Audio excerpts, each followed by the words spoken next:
also at 3 o'clock, the main event, the men's All-Star Game.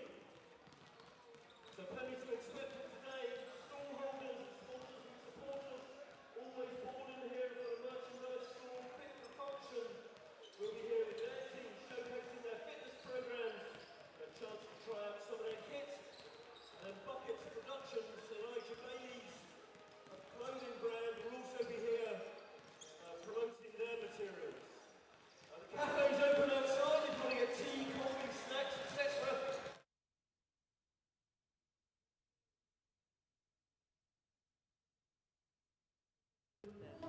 And if it's okay, I'm just going to stay in here just to check the sensitivity. We can close the door as well because we'll probably have the door closed. We like to hide in here. If I have something to eat, you're going to be able to hear me eat? Yeah. Well, that's Okay, I'm really hungry. Oh yeah, I need to eat too. I'm so sure that might be Ben's. Stanley's. Yeah, it is. Because it says the Brotherhood on it. It says But- the Brotherhood. Take a photo of it and send it to me. He's got a big day ahead, I don't want to distract him. What's she got today? Oh, they got They're that playing playoff London. game. In at Copper Box, yeah. I wanted to go.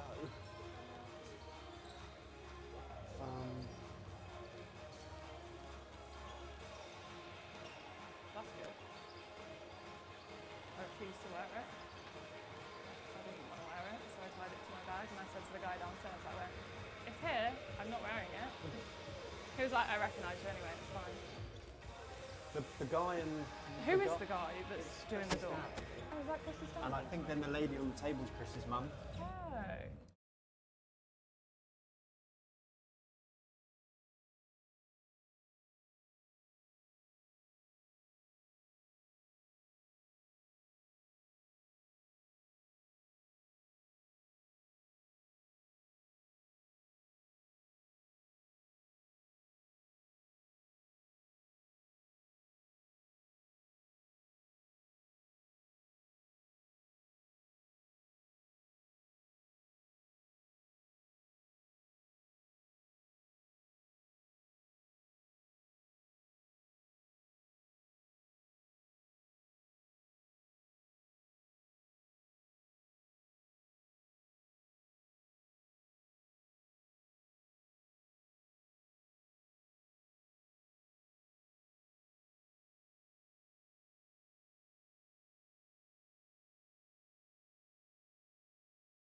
Yeah, your phone's here.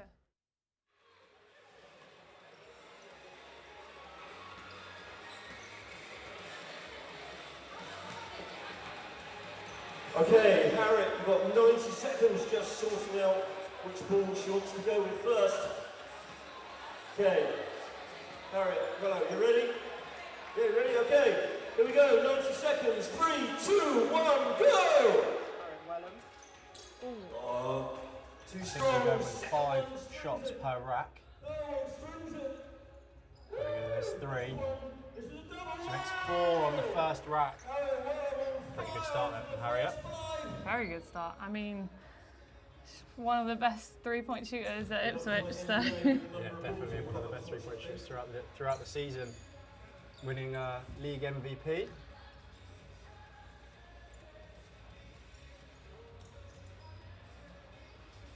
There we go, 1 on that rack. Good work from the good work from the ball children. One there, 1 from 1. 2 for 2. Kicking the cone over as well, Harriet.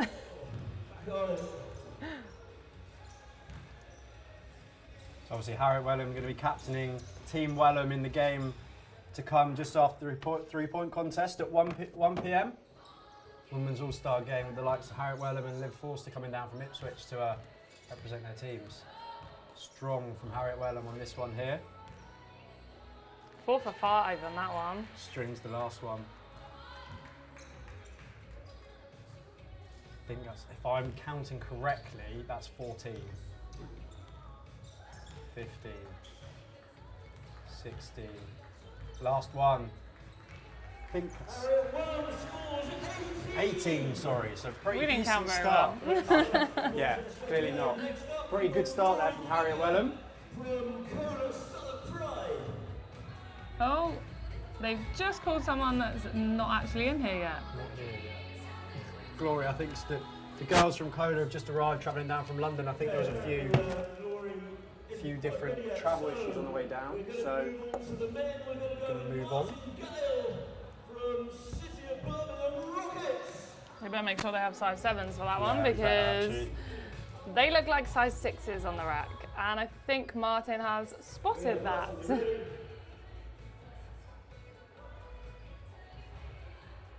I think what they're going to, I don't think we have enough 7s, so I think what they are going to have to do is pass the ball out. Pass the balls. Oh no, there's Oh a no, bag. here we go. There's a bag down there. Maybe we should have done this first. Playing with a size 6 ball, the men play with a size 7. He's just getting his warm-up shots in now. He didn't have his warm-up shots, he was too busy outside with the media.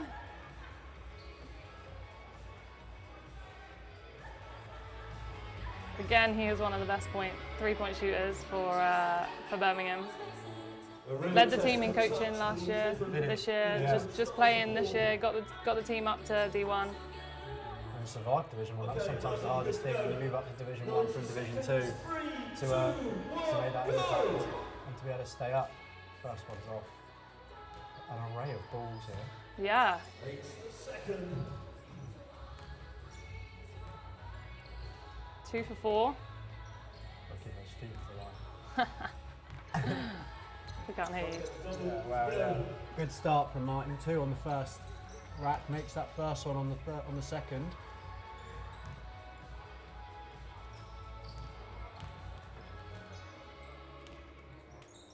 Lovely shot, actually, Martin. It was a good shot form. Yeah, very good shot form. Nice and relaxed as he goes. The balls are confusing him, bless him. Too many different balls up there. Well, these ones are short from the top. I mean, he didn't have a warm-up. We're gonna back him a little bit. He had no warm-up. He came straight into this. Second to last rack here now from Martin Gale.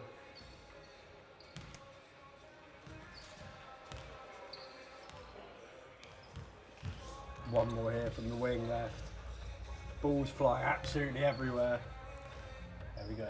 Final rack in the corner then for Martin Gale from Team Silla. On the final rack. Actually isn't here.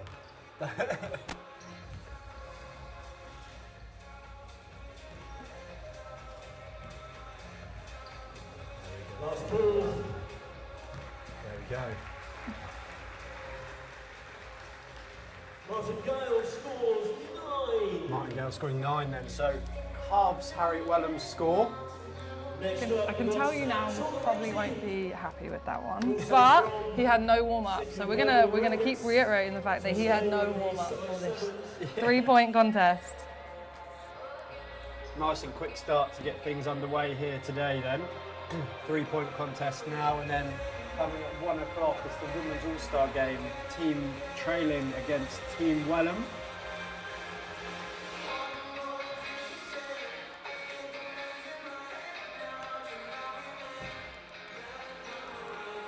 Okay, Sam Tolaway's going to be up next from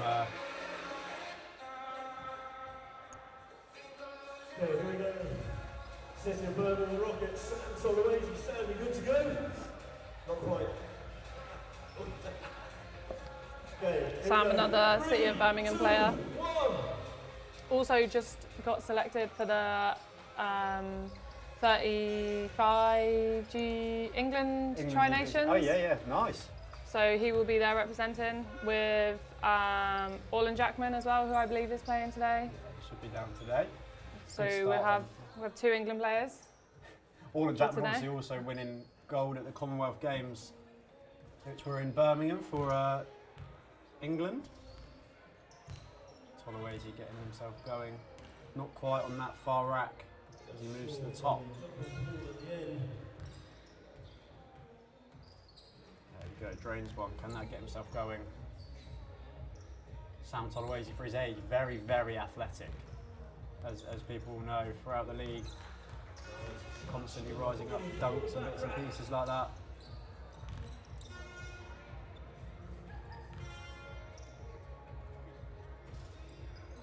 That one's off there. 2 more left on this rack. Off left on that one. Last one. Ooh. Rattles in and out. Teased.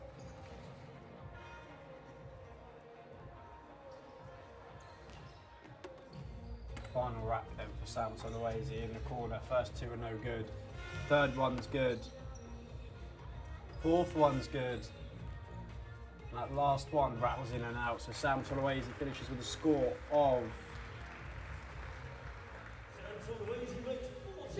14. So good there from Sam Tolaway. Good start for him. Sitting himself into second place. There we go, Ellie Bishop now from Brent Bulls. A constant threat from the 3-point line throughout the season for Brent. A lot of these players are girls who have to run off the line in 3-point competitions. With still to come, Ruby Late, Glory Cabia and Bodhi Adeluola. This is Ellie's most favourite competition, I think. It is her speciality, isn't it, this one? She loves it. Ellie is known as Miss 3-point shooter. When we scouted her for Brent, it was do not go under screens on Ellie Bishop. There's a clear game plan when it comes to 3-point shooters. It's not always executed. She gets herself going. That one drops. Next one is also in. She's getting herself going here. Heating up these final few racks. That one falls. That one drops, there we go. Last one from the top, that one's good. Here we go, from the wing now. First one's short.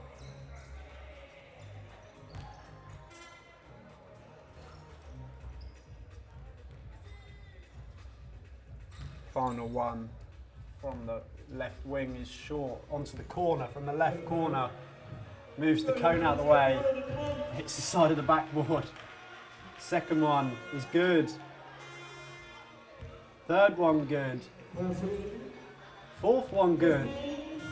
That's her spot. There we go, 4 in a row to finish off there from Ellie Bishop.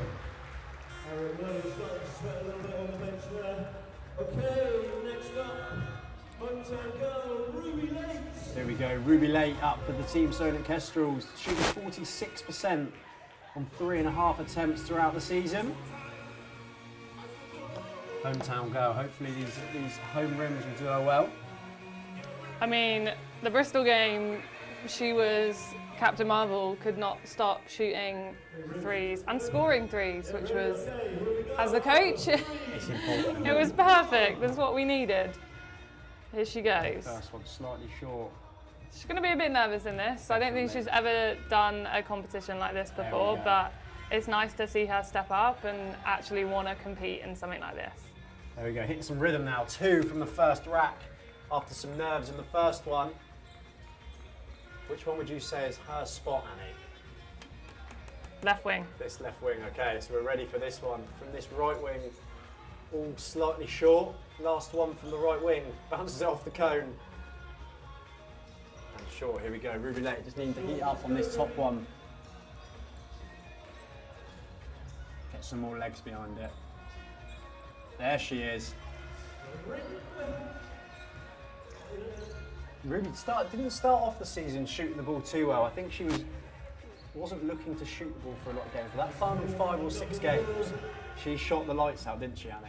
Yeah, I think Ruby is very humble in her playing ability. She is very much, teammates first, but towards the last 6 games, we managed to get out of her that actually you're a threat, you need to shoot the ball, you need to attack the basket. If you're wide open, shoot it. And I think that surprised teams then when we played them for the second time in the season, because they weren't expecting her to shoot the ball so well. Bristol were not expecting her to shoot the ball as well as they did. Not. And half-time they slightly adjusted how they defended her. Yeah, she drops a second to last one. I know she's going to be frustrated with that. Lake finishes with 10, so she beats Martin Gale there. But I know for herself she's going to be really frustrated definitely. that she only got 10. However, it's massive for her to even be at a competition like this and to be recognised as one of the best three-point shooters in the league. And she has been throughout those last 5 games, as we've just said. Ended up shooting 46% on the year. Missed out on the NBL fixed categories as she didn't shoot as many attempts throughout the year, but beat a lot of three-point threat shooters to their percentages through those few. Oh, Glory's not seeing that she has one more ball. Bless her. Ellie Bishop came to the rescue there. There we go, onto the wing now. She was a contested 3 over the helper there for the first one. Glory is a clutch three-point shooter. There were many games this season where she needed to. She took that clutch shot, which She won a got couple Cola of the games win. on the buzzer, I think. There was a couple at Cola that she won from the corner. There was definitely one from the corner that they found on the buzzer, hit the 3 for the win. Oh yeah. So I might be waiting for her to get to the corner here as she gets herself going, trying to get herself going. There we go, drains that last one from the top.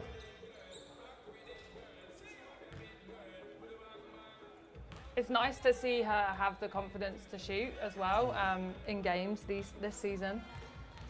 Yeah, she's really stepped up for Cola.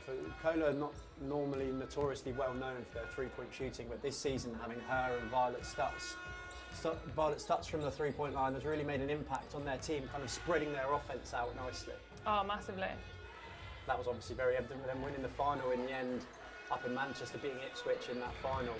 Winning almost every competition they possibly could this year. It's been a phenomenal year for those players and for Jackson, and what a season to then hand the reins over to Right.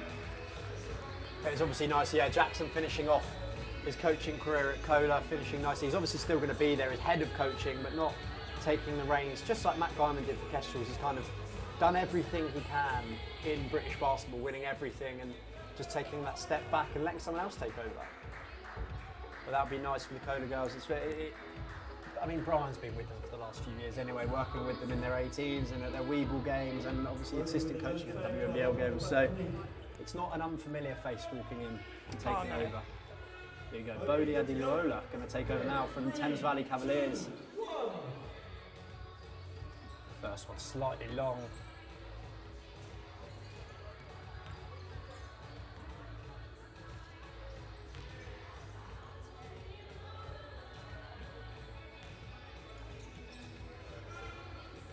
Nothing from that rack. Yeah, looking to get himself going now from the right wing. Balls all lined up. Kicking cones everywhere. Still searching for his first make here, Bodie. Normally quite a reliable shooter for Thames Valley. Kind of the balls goes to him in a late clock situation. Maybe it's because there's about 4 different types of balls on that rack right now. It might be, he just needs to find his best one and then just You got a shoot all the Nike rest of them. ball, There we you got go. an old Wilson ball, you got a Molten ball, you got the proper Wilson ball. Got a bit of everything. And obviously straight to come after this, we're going to get into the warm-ups, I believe, for the ladies' game. It's going to be Team Trailing against Team Wellham. And that is due to tip off at 1 o'clock, so in about 35 minutes time.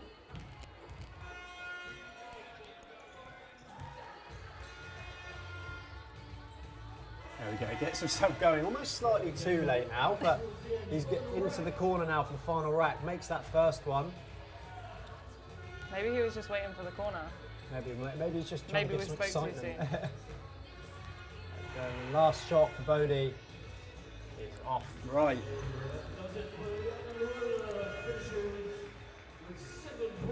Bodie finishing with 7, so I think it's last place. We have Harriet Wellham.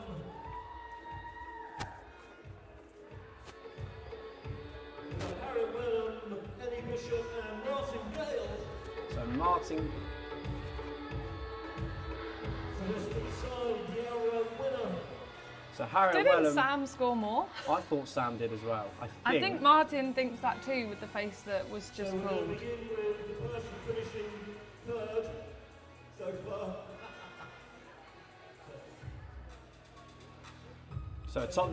How this is going to work is, so the top 3 shooters will have their scores reset to 0. So Harriet Wellham is through, Ellie Bishop is through, and I think we're waiting. I think it's Well, Sam. I think it should be I think Sam even Tolawezi. Sam's saying it should be him. Yeah, there we go. So Sam Tolawezi is going to be through. So these 3 will be reset to 0. So third from round 1 is going to go first, which will be Sam Tolawezi. Second from round 1, which I believe is Eleanor Bishop will go second, and then first from round 1, which will be Harriet Wellham will go. So, and then these 3, whoever is left with the highest score will be crowned as the Division 1 3-point shootout champion. There we go. Tolawezi gets himself going with the second one there. 1 for 3 now so far. I can imagine it's quite difficult to be shooting with 4 or 5 different balls. Yeah. It's all about kind of how you through a game, it's the same ball, you get it into your groove, hands in the right place, and then trying to shoot with different balls could be quite difficult.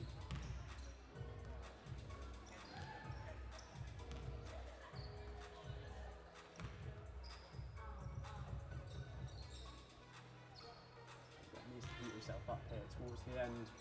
There we go, drains that one nicely. 2 left. On from the top.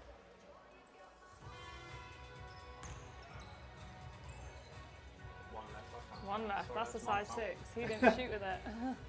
There we go. Drains one there from the left wing. Looks to follow up in the next few to boost that score up a little bit. Final rack then for Sam Tolawezi from the corner.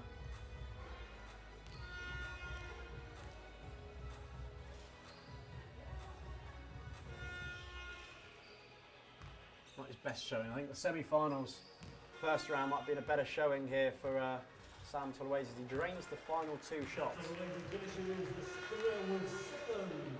7 in the final there for Tolawezi. I think that might be around 8 or 9 less than he got in that first round. So maybe not the best score there. So Ellie Bishop going to be up next for the Brent Bulls.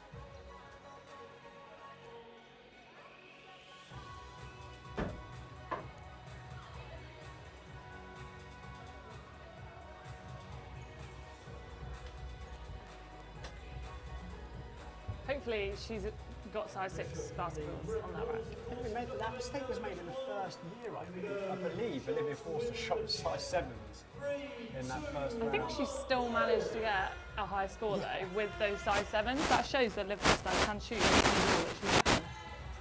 And will shoot with any ball that She she's definitely given. will. Come on, Bish. There we go, final one for Ella Bishop in the corner. I think that was 2 from the first rack. Second rack here for Bishop, looking to get herself into a groove. There we go. Can that get her going that final round? Maybe it can. That's 2 on the trot there for Bishop.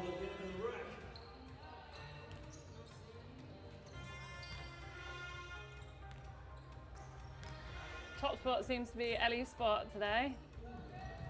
I think you may have jinxed her there. No. No, she's made one, there we go. Coach's jinx. There we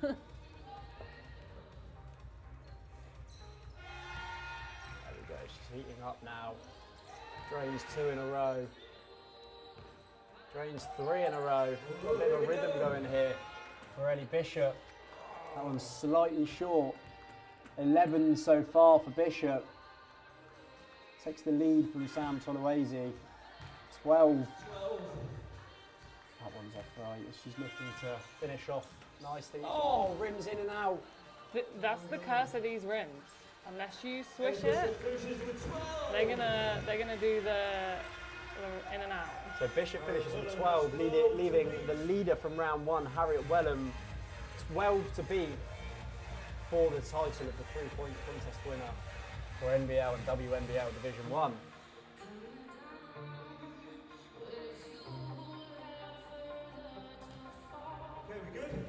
Trying to get the score as quickly as she can early, so she can relax a little bit further round. That one's off left.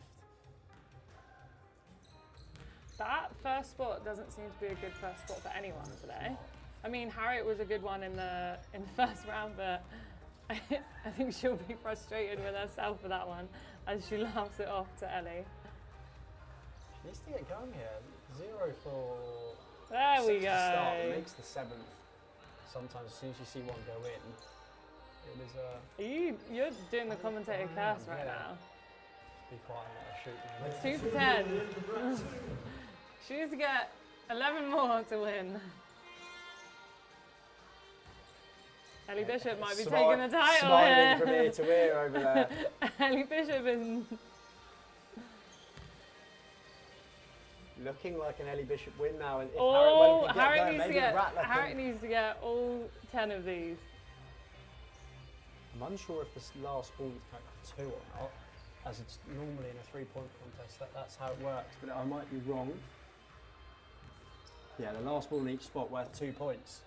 So I think she's on a few more than we thought. Still could be Ellie's for the taking. Could be. I think that might be it. Bishop is going to take the 3-point contest, unless I think if she makes that's every 9. single one. Oh, it's 9. Okay, she needs to make both of these to tie. Oh, that one's off. So Ellie Bishop is going to be the 3-point contest winner down here at the SSC in the first round of events for the Rebound All Stars. So 2024 Rebound All Stars winner 3-point contest is Ellie Bishop. Ellie Bishop of the Brent Bulls. She's going to be taking part in the game later on, I believe. Congratulations, Ellie. Yeah, part of Team Wellham. So those two going off against each other. Both of them playing today. How's your season been?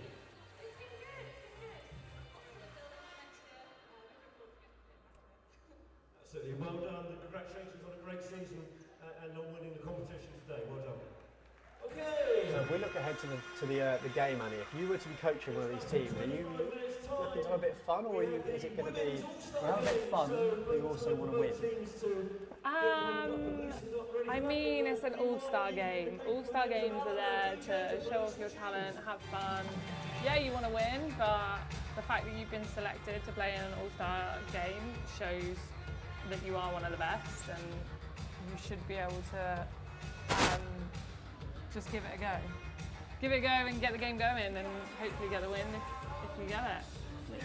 So we'll be back in about 15 minutes. So we're back 10 minutes before the game for the team announcements at 7 minutes, and then we'll be underway with the game.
With a range of awesome basketball clothing for you, we also have Always Balling, who are the official kit and team providers. You can purchase this year's All-Star kit and it will be delivered directly to you after the event. You have a selection of official All-Stars team and a selection of the great t-shirts and apparel. And finally, Rebound are doing raffles for great prices and music. Two times 2024 All-Star kits in any colour and size as required, along with baskets, gift cards, sideboards, boxes of chocolates. Tickets are available on the list outside Shirley's Court.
We on? Yeah, in a minute. Now? Not yet. Right.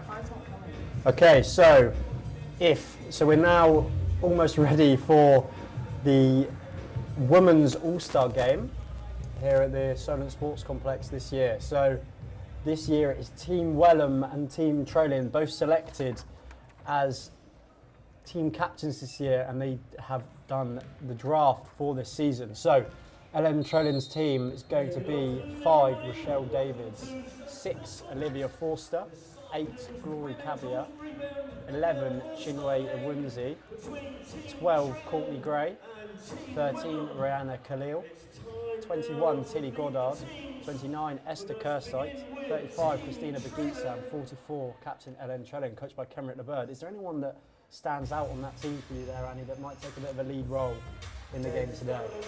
I think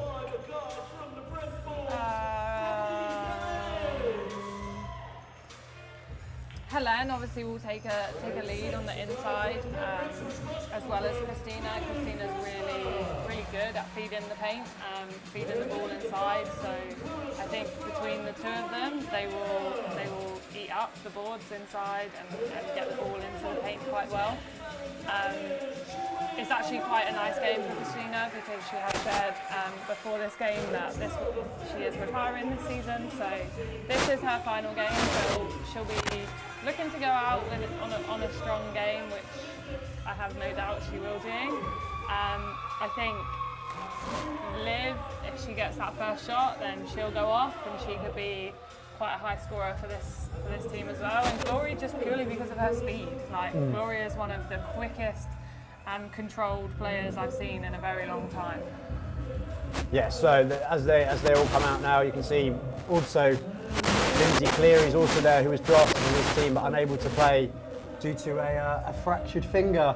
And there's also players who have been selected to play, like Erin Powell, who's supposed to play today, who's obviously good luck to her in their WBBL semi-final against London Lions. So now we turn to Harriet Wellham's team, and that's going to be number 1, Yasmin Edwards, number 3, Eleanor Bishop, number 4, Jess Davies, 5, Daisy Porter, 9, Felicia Jacobs, 11, Irene Obamodowo, 14, Harriet Wellham, 20, Ryan Rawlings, and 52, Christabel Ozarobo, coached by Rob Fairley from the Manchester Mystics. Again, Annie, anyone on this team that stands out? Obviously, you've got Harriet Wellham as the league MVP, but is there anyone else that jumps out at you that could have a big impact on this game? I mean, I'm always going to say Irene. I've coached her now at under 14s. I've coached her for 3 years within the England setup, and I've seen her grow as a player. I think as a 16-year-old, actually she might even still be 15, coming into this game and being an all-star in a women's league is phenomenal. She has game IQ that I've never seen in a player her age before. She is a one to watch for anyone. I also think Ellie Bishop and Harriet together on a team as both three-point shooters that's a strong team. If they allow both of those two to get into their three-point shooting, it could be game over for Team Blue. Definitely, but this is going to be a good fun. I think personally, if you look at this, it's very evenly matched. I think you've got Harriet Wellham and Liv Forster both leading Ipswich to the finals on different teams. You've got both of obviously Cola's team being very inside dominated. You've got both their style bigs on opposite teams, so I think it could be really some really nice matchups across the board as we've got 3 minutes 20 left to play. Just looking at the rosters of obviously with the season being finished and availability and obviously post-season injuries coming through. On the women's side, pre-draft selected were Judith Fritz, Richey Walton and Michelle Turner, all unable to play today due to prior commitments. And then post-draft, Lindsay Cleary, as we've said, with her injury to her finger, and Erin Powell with the WBBL playoffs. But for someone like Erin Powell to be in that situation with the Leicester Riders, being coached obviously by Ben, who was here last year, and being able to go up there and take on the London Lions, who are like the team to beat, how much of a opportunity is that for Erin, obviously still as a teenager? Oh, it's a massive opportunity. I think she deserves that opportunity. There are a few players that play within their WNBL 1 side that Ben obviously calls up for the WBBL, which some other clubs are similar. They do. Cardiff Met Archers, they do the same. Well, they did the same when they were D1 last year. They had players that were playing up. I think it's just good for her because obviously she's going to the States next year. It's good for her to be at that next level and playing against London Lions. They are at that next level, and it'll be a good experience for her, and it preps her for what America can be next year. Yeah, looking across the board, we've got some lights out 3-point shooters here today. We've mentioned previously, obviously, Glory and Harriet were in the 3-point contest, and Ellie Bishop, but players like Liv Forster and Rihanna Khalil coming into this game as 3-point threats. I think Rihanna shooting a very good percentage throughout the year, right up there with the best in this season. And obviously you've got Jess Davies, who can really stretch the floor and shoot from any distance really from Brent Ball. She's one of those, could have a 20 and 20 game with rebounds as one of those impact players. As the players are going to be called to the bench, and Rob Fairley and Ken Ritterberg are going to have a chat to their teams. Looking back at former All-Star games though here now, 2022, Fatma Janaya leading all scorers and rebounders now, who was out at St. Peter. She won, I think it was Peacocks, Rookie of the Year this season. She did, she got the Rookie of the Year. Obviously she's out there with Joey and Jenny Leedham, which is phenomenal. Now obviously 2023 there, Kat Goldsby, unfortunately not here today, but she was also selected today, leading points. Faye and Dean obviously having 16 points of that game, who's obviously up with London Lions. We both know her very well. She's done a brilliant job this season with London. Yeah, she's done a phenomenal job. Well, obviously we were both there at the Euro Cup final, which was phenomenal. Just to see her in that, she deserves that spot, she deserves that limelight, she deserves to be playing for the top team in the UK. She is one of those players that like Irene and like the other youngsters, have worked their ways up, and it's deserving for them to have the limelight. And it's always nice to see that step up. That there's a nice step for people to take. So obviously with Faye taking that step from Solent to Lions, you've got Erin Powell, like we said, making that step from Loughborough to Leicester, but then she's also going to make that step to Colorado, and I think there's quite a few players here that are going to be heading out stateside next season. Felicia and Olivia Forster, just to name a couple. But a very high standard basketball being on show today, with still a dunk contest between Matthew Disu and Zach Powell to come, and in the men's All-Star game after that between Team Silla, but he's obviously not here, and Team Joe Campbell from the Nottingham Hoods. So we're nearly ready to go here. Pink team are out and ready to go. Blue team just checking through their last little bits, making sure everything is in check. Game plans are ready.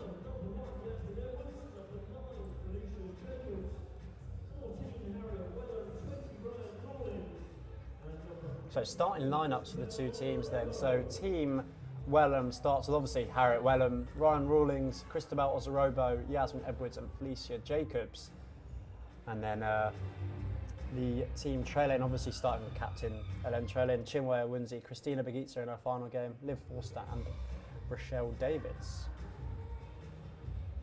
Felicia and Helene will be a good matchup inside. It will be indeed. Felicia is young, but she will hold her own.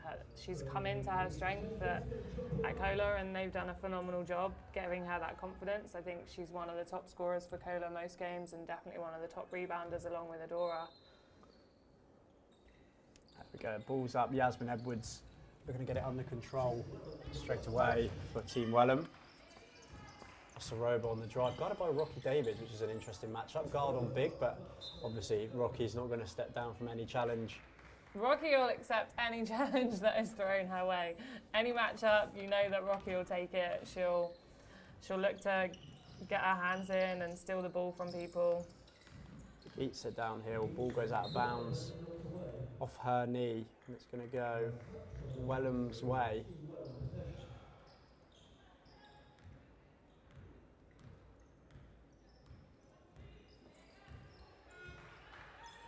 See how many sets and how much defense can be played so far in an All-Star game. It's looking, I feel like the women's game is always very competitive. They want to go at each other. They want to play a competitive game, which is good to see. It's almost nice to have a competitive All-Star game.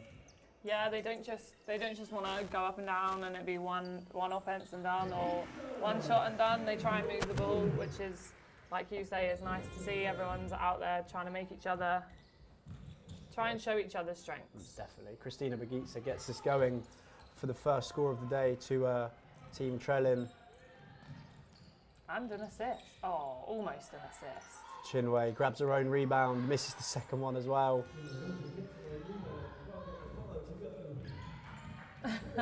Liv stealing the ball off her own teammate there. There we go. Oh, Looking for the cutting Begitza there for Forster. Goes out of bounds.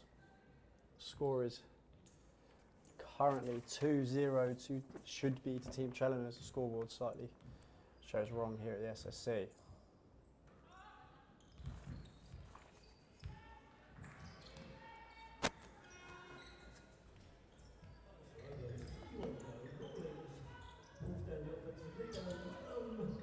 Wellham for three there, drops that one down.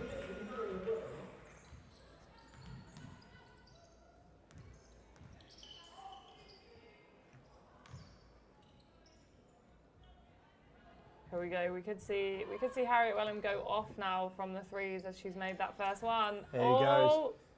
There we go. Second one 2 goes. for 2. There we go. Harriet Wellham looking to heat up as the league MVP gets her 2 threes to go. Liv Force with a step through.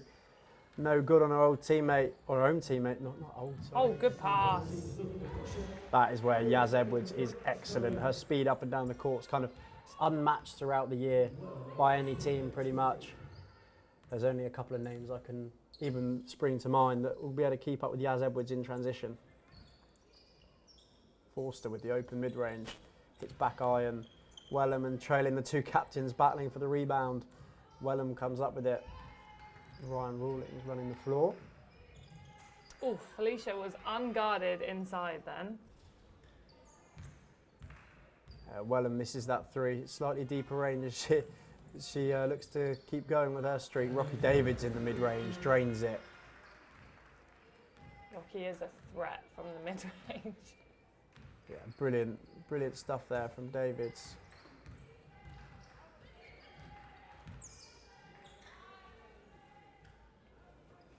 No foul called there. Offensive rebound from Yaz Edwards, I believe that is down there. There's a lot of hands going on Foul here. called there. Oh no, jump ball called by the referee. Wow. It's going to be... I'm not going to comment on the referees, but wow.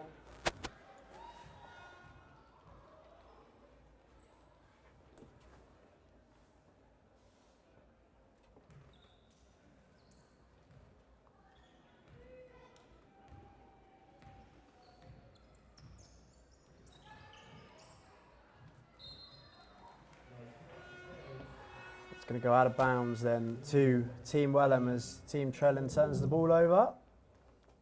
And Ryan Rawlings going to bring the ball up for Team Wellham and look to get themselves into an offence.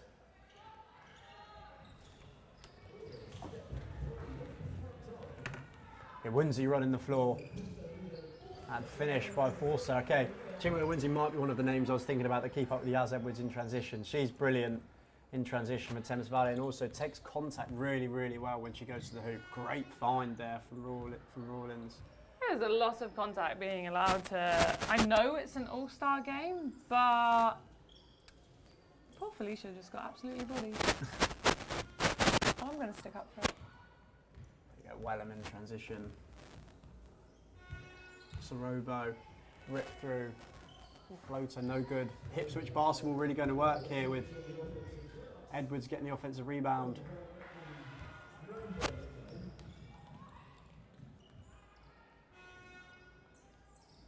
Great pass from Davids. Oh, layup just missed by Christina Begitza there.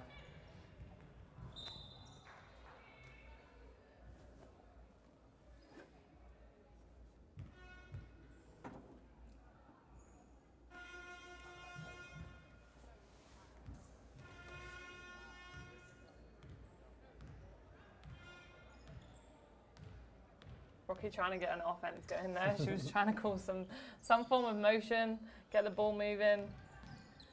Great move by Begitza, great finish. ties the game up at 8 apiece. She moves herself on to 6 points along with Harriet Wellham.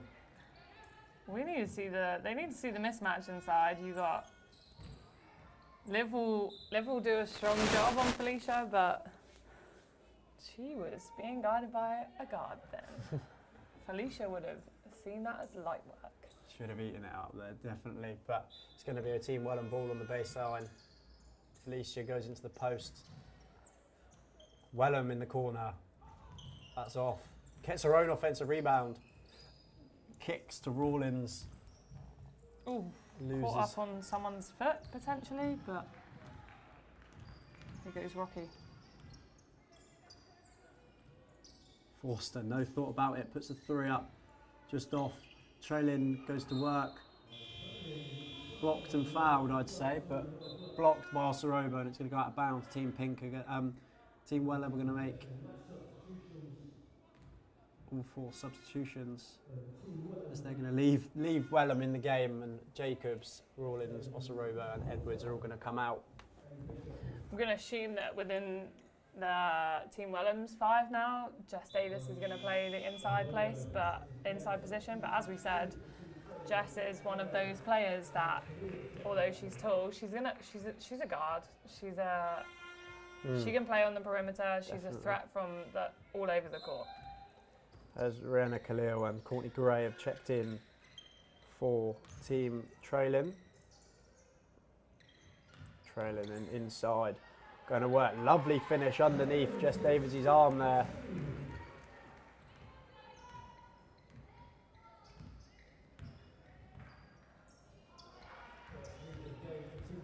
Maybe Wellham forgot that Liv wasn't on the team. So Maybe easily that was done. Just a mistake there. Courtney Gray finds Davids in the mid-range. That is bread and butter for Rocky Davids.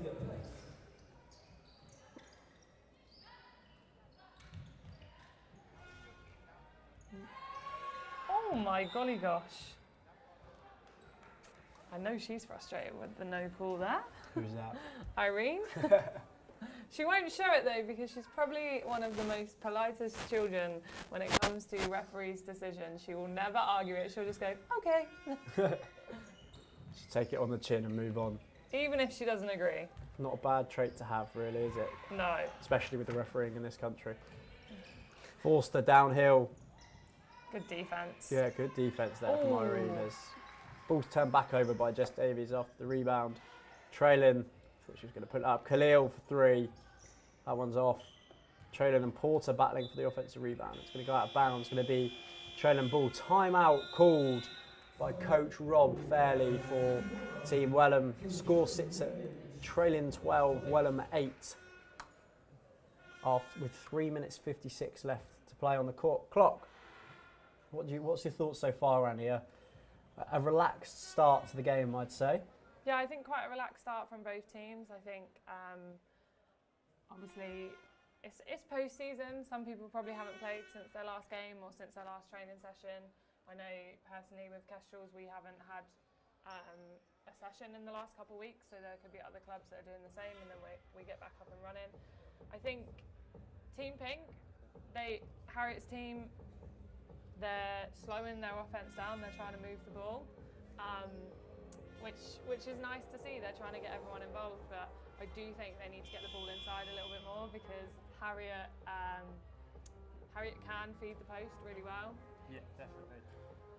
And I think with the big players they've got on both teams, it hasn't been as much post play as we'd expect to see, especially with Ellen leading Team Trailing. It might be an option for them. Players like Jess Davies, maybe something they look to with post play. Yeah, the post players we have here are phenomenal. Even if you just get the ball into them and they someone double teams, that then opens up the space for the shooters on the outside. There we go. There's one of our post players. Fade away mid range. There we go. She's up and running now. For after post timeout, Bishop. 3.9 finds Jess Davies on the 3.9. Teammate to teammate. That one's short. Omodowo battling for the rebound with teammate Khalil. The two Manchester girls going at it. Great hustle. Rob Fairley sat there smirking on the sideline. Come on, Joe. I think Irene may have given Rihanna a little bit of a smack there on the side of the face by accident, but You did see her pull away and then... good to see two teammates going at it together.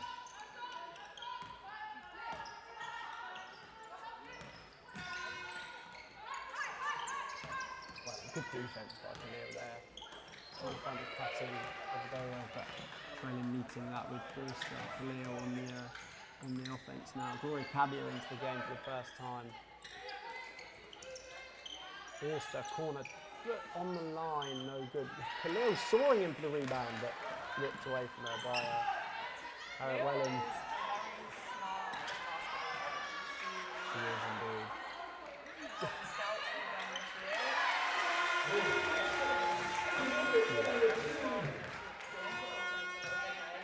But the decisions she makes are the same decisions that can either make or break the game.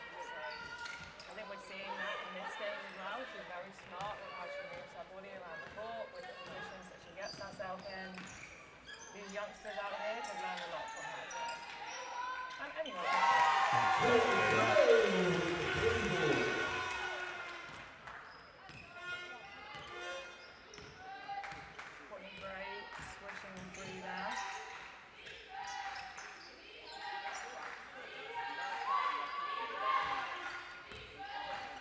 Yes.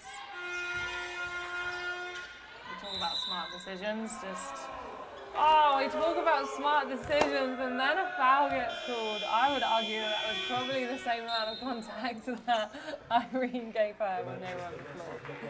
There we go, Ellen Trelin and Harriet Welland both taking a seat for the first time in the game of two captains as Esther Kersite checks into the game for the first time.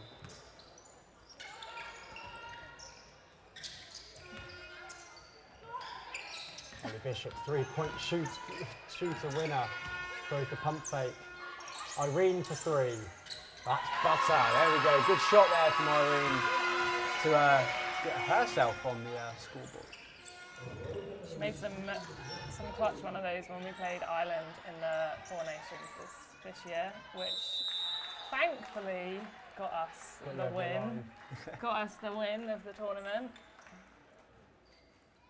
But she never looks flustered when she plays. If you watch her, whatever level she's playing at, she never looks bothered by who's guarding her, by the situation. Very composed, very composed. And for a young player, that's good to see.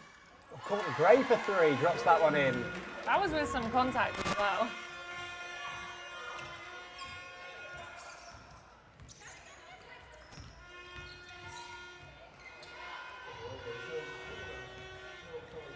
Tilly Goddard looking to check into the game for the first time. Young Kestrel's guard, as we know we've worked with a lot this season.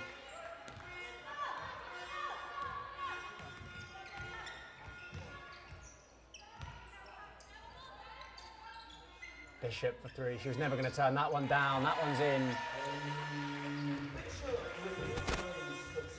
Team Welham getting their three-point scoring going. It's a 22-14 down. Team trailing. Kersite looking to go to work on Jess Davies. Good footwork in the middle there. Oh, I thought I was going to drop for a second.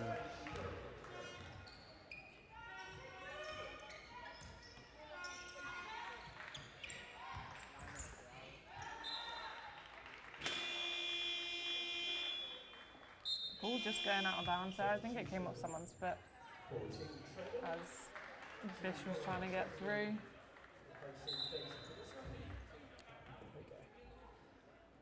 Tilly Goddard checked into the game for Liv Forster, who's going to go out now.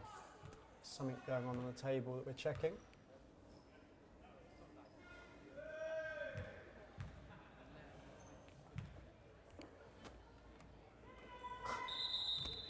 No. Good old Steve not realising that the other referees are having a conversation. So Tilly just put the ball in the net. It wouldn't be an all-star game without a referee mess up, would it? It would not be an all-star game without a little mess up from our Steve House. Tilly put the ball in the net there to sort the hoop out, and her brother in the stand just cheered because it went in.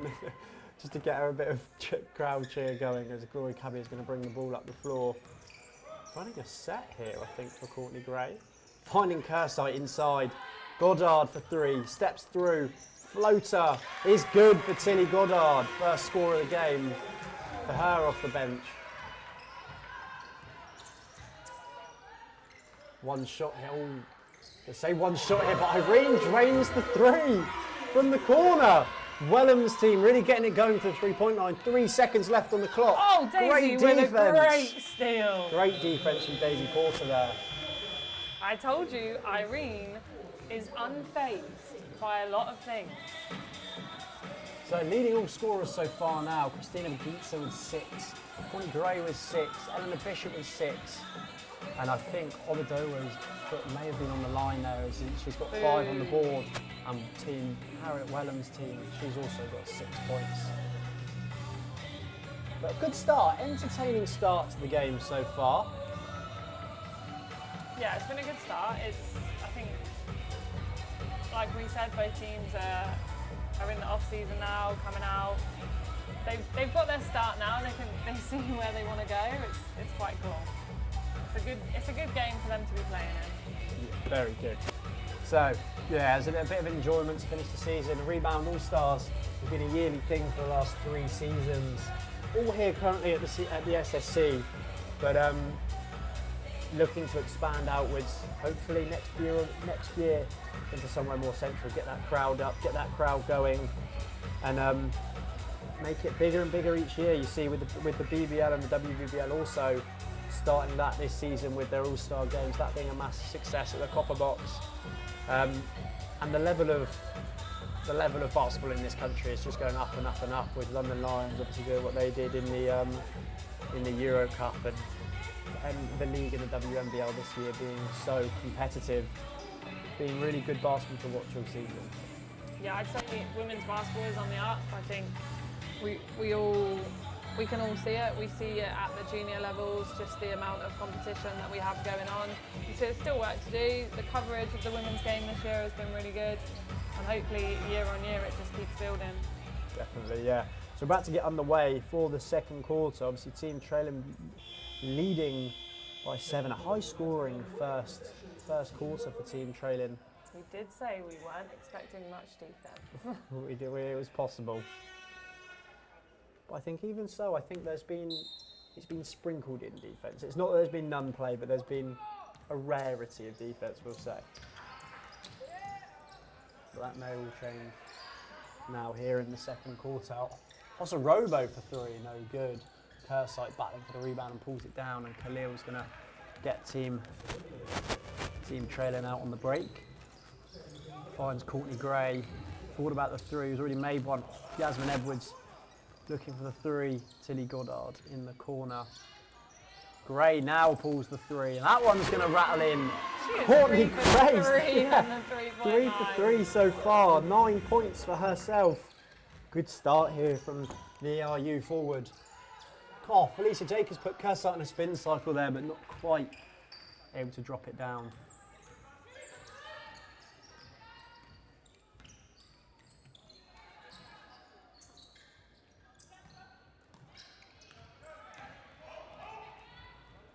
That's the Ipswich link up right there. Great finish from Yaz Ipswich Edwards. link up.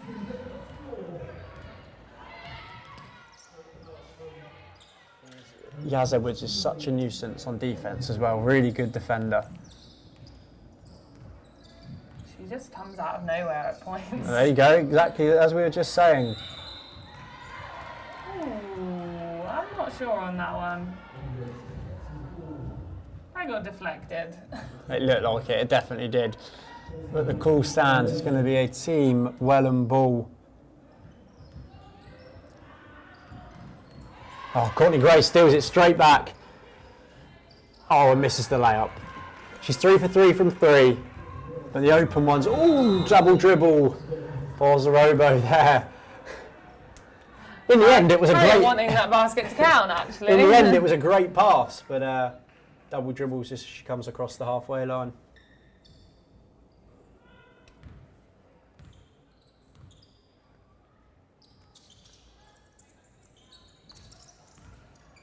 Khalil uses the Cursite screen wonderfully, but Ozorobo gets the block there.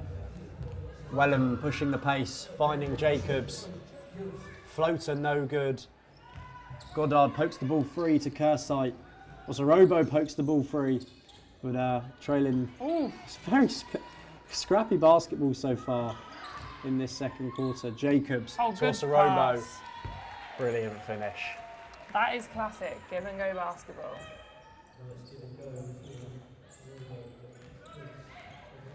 Good pass by Tilly Goddard. Foul there on Harriet Wellham. Sends Esther Cursite to the line to shoot 2.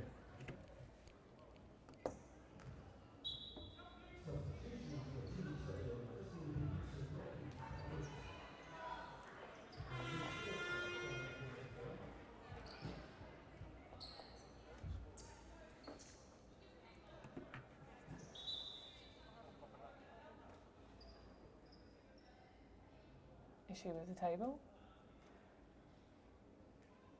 She should be. She's just got Erin Powell's jersey on, but she's on the board. Oh. Surely that was gone through with everyone. Yeah, it was, yeah. Yeah, with the late dropouts, the kit's already ordered. I think Esther Cursite's wearing Erin Powell's name, and Tilly Goddard's also wearing Lindsay Cleary's name. But hopefully they'll get their own ones. There we go, Ozorobo coming downhill, putting the moves on Bagitza. Crosses over, foul by Bagitza. Ooh. She's going to go to the line. Out of all the fouls called today, I'm not sure about that one. It's all right, Steve did pass the ball in as well when the referees were having a conversation, so... He's in the off-season too, bless him. The referees have had a few weeks off as well, let them off.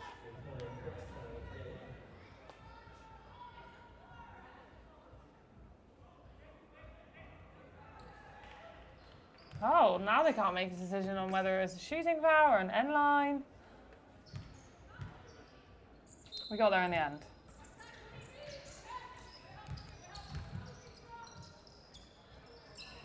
Rawlins pump fake, goes to work. Trying to find almost the impossible pass, but finds her. That one's off.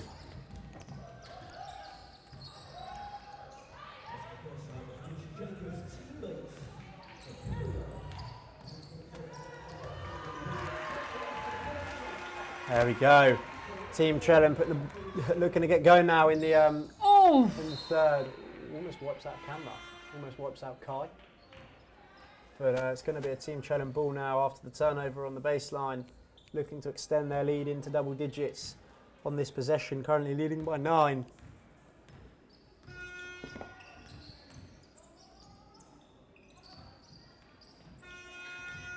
Foster setting the screens there. It's another player that's not afraid to do it all. Puts their teammate in the air there with the pump fake, draws a double team from 2 Ipswich girls. Yasmin Edwards is everywhere, isn't she? Yeah, all over the court. Wellham finds Edwards, ripped through. Finds Wellham. Felicia coming up with that one. I'm not sure how there is 0 contact on any of those. I'm not gonna lie. Yeah. Kohler on Kohler there as Forster gets out on the break. That one's not good. Just seems like we've got off to a little bit of an erratic start on this one. Yeah, definitely. Jacobs inside. That one's no good. Shoes come off. But no contact. No foul. She loses her shoe. Yeah. But no foul.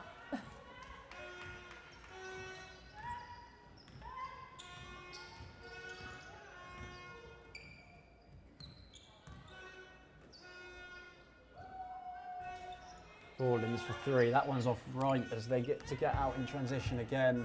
Forster. Oh, thought she would have pulled up for that one.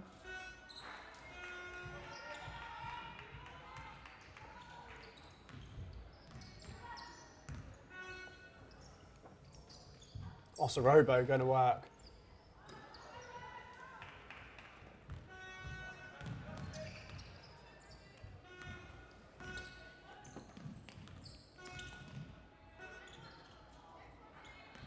Foster looking to go inside there, just a little bit over. I will say Pinks are moving the ball really well, looking for that extra. Yeah, always looking for the extra pass, looking to get the open shots. As Begitsa's open on the three-point line, turns it down. Khalil won't let one up. There we go, that goes up no good. Jacobs battling for the rebound. And Team Wellham out on the break. Slow second quarter so far. Oof. After a really high scoring first. So far this quarter, the score tied at 6-6. There we go, Harriet doing what she does best. Just getting her hand in there behind the player to tip the ball to her teammate. A bit of timeout there.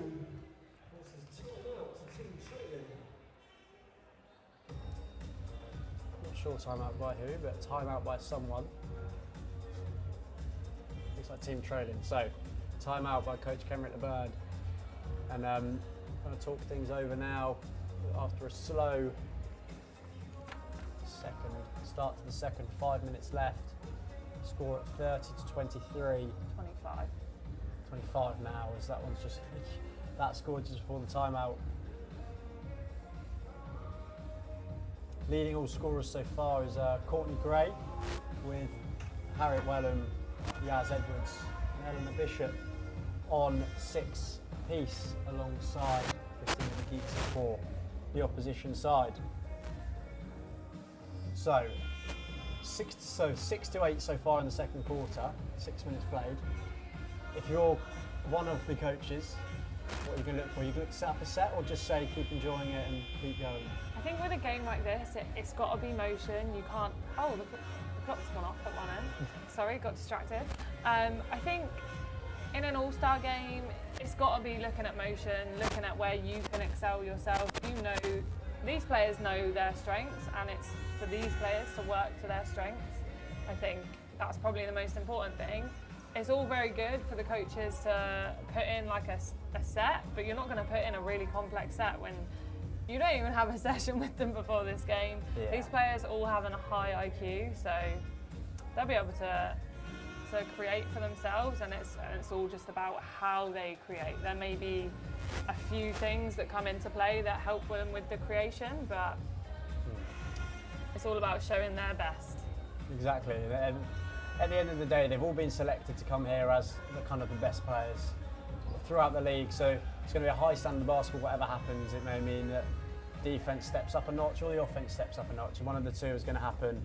And we're going to get underway here with 4.5 minutes left in the second quarter. It looks like both the scoreboards are working now. There's a bit of worry there, wasn't there? So, but we're back in now. Team Pink going to their, I'm going to say in quotation marks, bench rotation, with Harriet Wellham still on and the 4 girls that start on the bench, but easily. I would say Kenrick has drawn up this play here. It looked like a 4 high set. Very clever as Begitsa drains the 3 there from the wing for Team trailing. Let's see what Team Wellham do here if they have a play ready.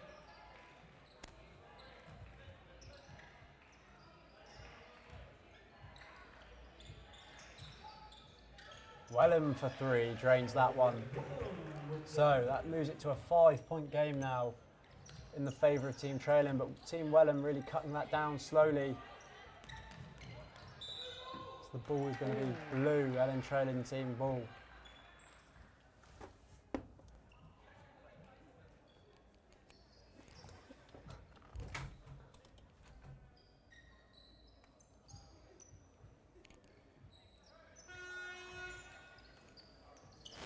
Inbounded here to Rocky Davids, going to set up with the screen action, rejects it, downhill, Chinwe Whimsy on the wing, no good.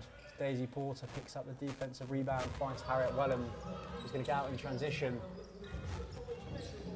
Ellie Bishop. No hesitation from the 3-point champion.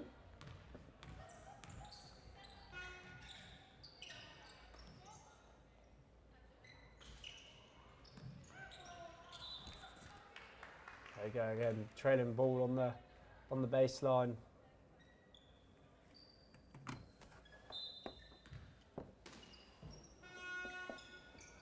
Trailing quick 2. Well, that one's no good. Finds Irene in transition. Downhill, she's quick, isn't she? No When she good. changes her speed, she is almost unstoppable. Her first step is quite a long first step because of her athleticism. Yeah, definitely. As Liv Forster goes up there and floats the two down. Just Amy's getting her own rebound. That's what she does. Ooh.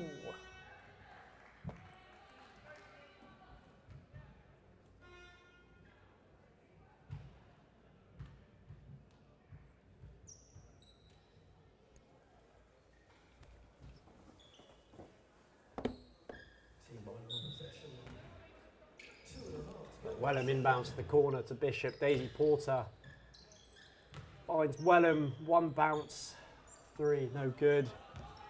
Her teammate Liv Forster gets the defensive rebound, finds a Wunsey in transition. Foul there on Harriet Wellham. Oh. Her second foul of the game. 5 fouls across the game, and 2 of them are on Wellham and 2 of them are on Magitsa, both still in the game here in the second quarter.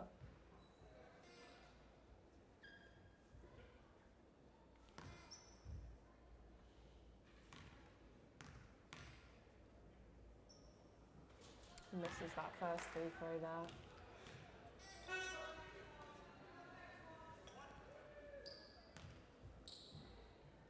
Second one then for a Wunsey at the free throw line. That one's drops.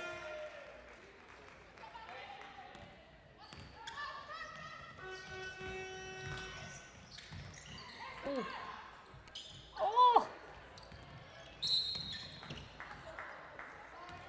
Mr. House is having a great time blowing these calls here. Is that a foul call? Was that a foul call called on Daisy Porter there as Christopher Sorobo is going to check back into the game for Harriet Wellham?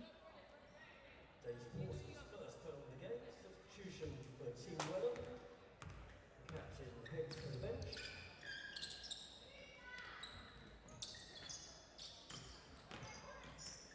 Ooh. You did the classic commentator curse, and now fouls are being called. Oh no, sorry, my bad. But foul called there on Sorobo. It's going to send Magitsa to the line. Maybe they realise it's a bit more of a competitive game than first thought.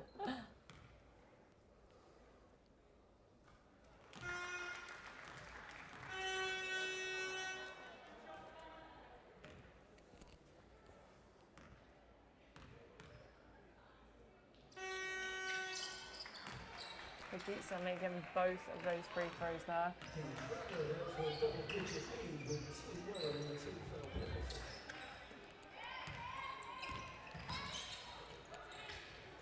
Good footwork there.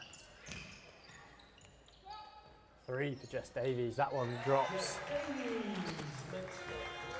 She had time to think about that three as well.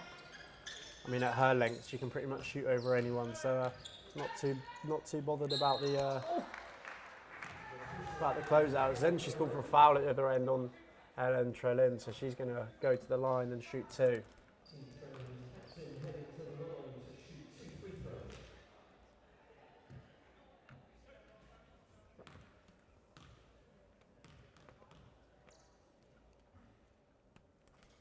First one is good for Trellin.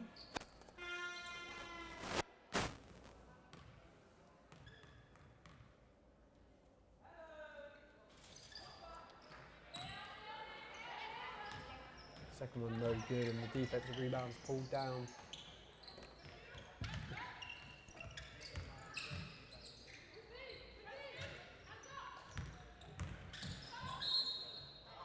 Oh! Foul called, and 1, Daisy Porter. Foul on the arm as she ripped through. Harry Wellham just celebrating on the other side that they got a foul called. Foul called against them. Foul called on Magitsa. That's going to be her 3rd foul of the game.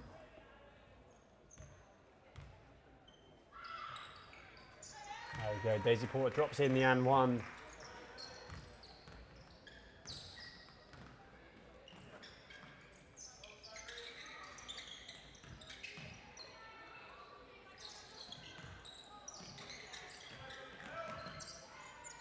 Good defense there from Irene.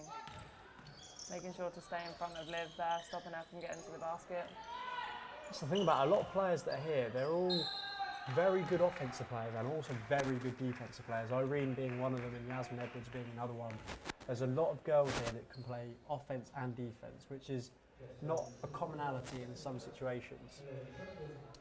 No, and it's like we say that the women's game is evolving. The level of coaching that they're getting within their clubs is becoming stronger, and it's good to see the amount of real talent that we have coming through the UK, and it's nice for it to be celebrated here today. Trailing on the line. Second free throw no good. Osarobo soaring for the rebound. Welham really fighting the lead back here, Team Welham. Yeah, a 6-point lead for the Blues at the moment. Hedging. Ooh, you see that mismatch. There we go. That was created by the hedge off there by trailing onto Bishop, who found the wing and could go inside to Jess Davies with the guard on her back. Forced for three, no good. Osarobo battling for the rebound and pulls it down and looks to push in transition. Irene out in transition, that one's off. Pace is quickening up here at the SSC for the Women's All-Star game. 19 seconds left on the clock in the first half. Shot clock pretty much meeting game clock as Forster drops in the floater. 7 seconds left for Team Welham to get a score. 4. Bishop for 3. Oh, no good at the end of the second quarter. So, team trailing leading 42 to 36. Christina McGeetson leading all scorers with 11. Harriet Welham and Courtney Gray close behind on 9 with a 15-minute break for the half-time entertainment. So we'll be back about 1 or 2 minutes before the start of the second half, and we'll be back shortly.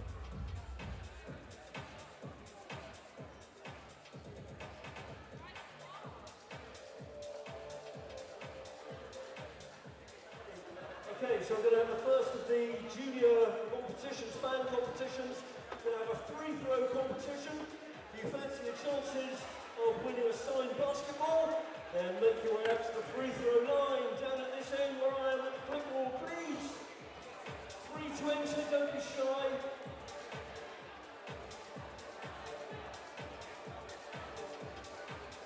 Okay, we've got some key players. Okay, you get one shot, okay? If you make it to this side, you get to go again. What's your name? Willow, okay, let's go. Woo! Okay, that's the first one made. What's your name? AJ, let's go, AJ. Oh, lucky. Elliot's next up, looks very nervous with his Golden State Warriors shirt. Oh, lucky. Sorry, what's your name? Henry, okay, let's go, Henry. That's what you got. Woo! Rogan. Okay. Rogan winds it up, strings it, nice shot. Kobe. It is Kobe's shirt.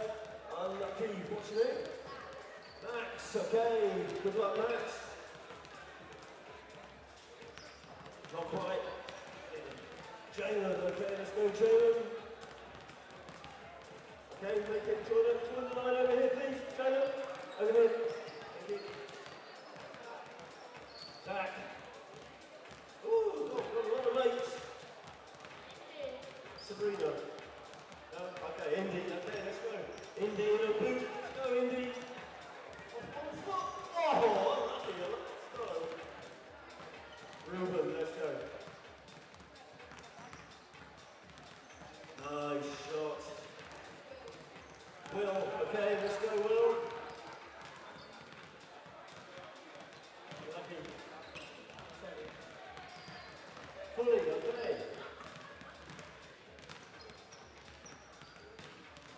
Unlucky. Come down here.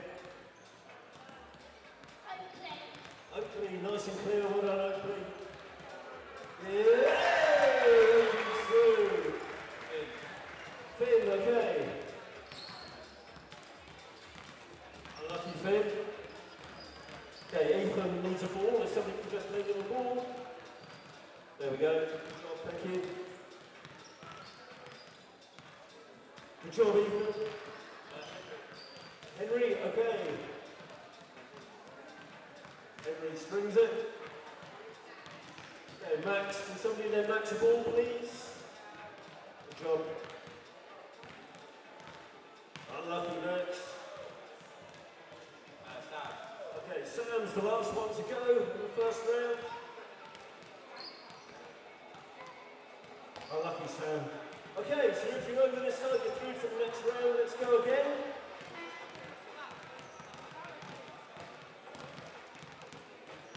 Okay, here we go. Oh, lucky. Straight that one. Good job. They're all pretty good this one.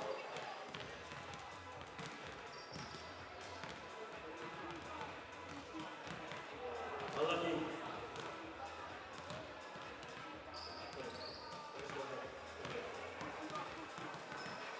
Oh, unlucky. Okay, down to the last two. Oh, almost.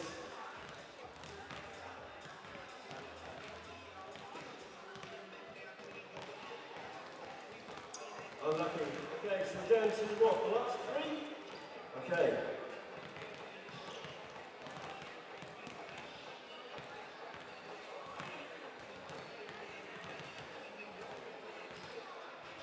There we go. Okay, good pressure. Oh, lucky. So we have our winner. Our winner is it? Henry, congratulations to the upload, Chris. They're sorting out with the prize. Okay, congratulations to everyone taking part. Just under 10 minutes to go till we resume the Women's NBL Division 1 Rebound All-Star game. Team Trading currently leading Team 1 on 42 to 36.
So just a reminder, if you fancy being in with a chance of winning £100, then you could be you at half-time of the men's All-Star game. The chance to win £100, you get one shot at a half-court shot. It costs £10 to enter. There's a chance to win £100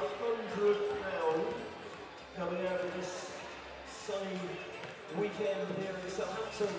Just go to the table. I'll take your entry there. So one shot with a chance to win £100 will cost you £10.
Okay, so nearly time to get underway for the second half here at the Solent Sports Complex.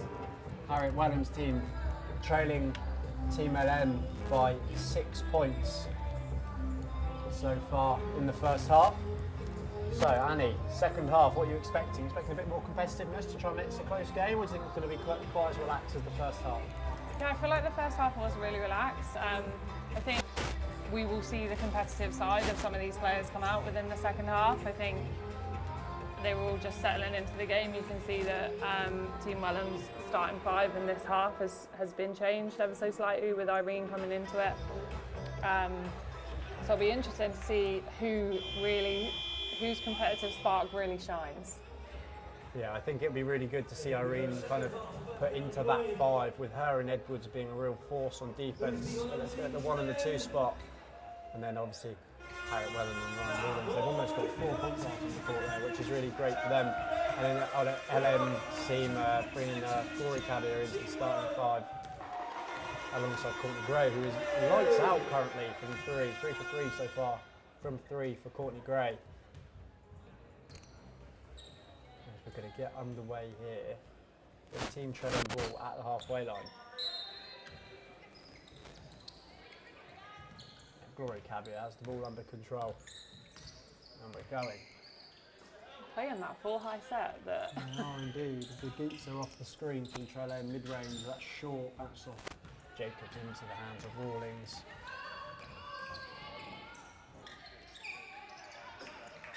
Haven't seen any zone yet, Annie. Do you think we'll see any zone? Well, you would hope we would not see any zone in an all-star game. Foul call on LN Trelon, who's going to send Felicia Jacobs to the line.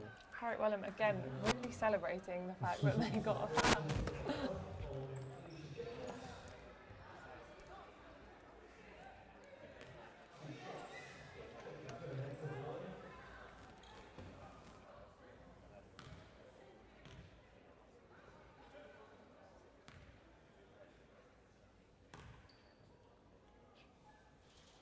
And this is that first free throw there.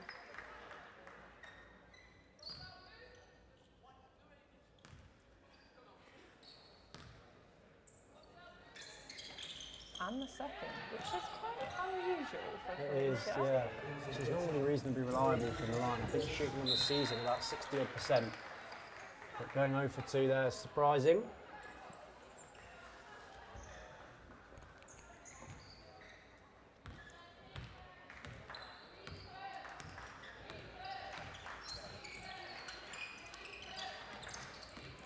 Edwards driving the baseline. Ball stripped by Cabia, but she picks it back up. Great hustle there from Begitza and Edwards. Jump ball called going in the way of Team Wellham.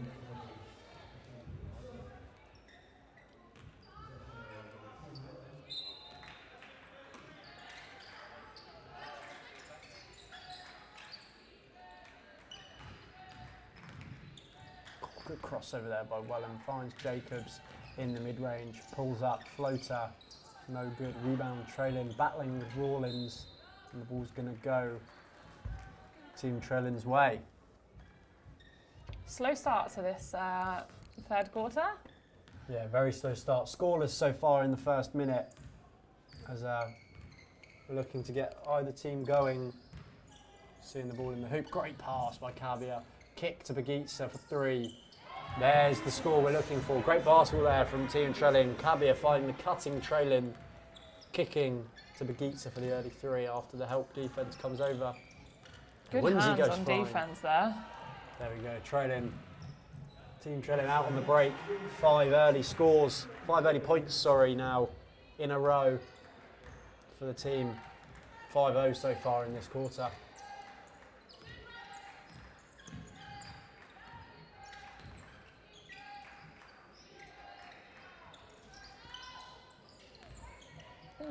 Irene getting sandwiched there. Cabia straight down here. Oh, tries to find the cutting Owunzi.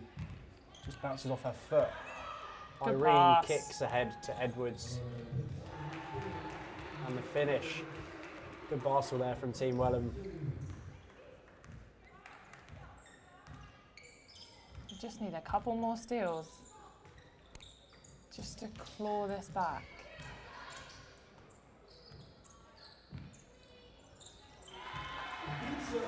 Three for Bagisa there. She moves herself on to 19 points personal.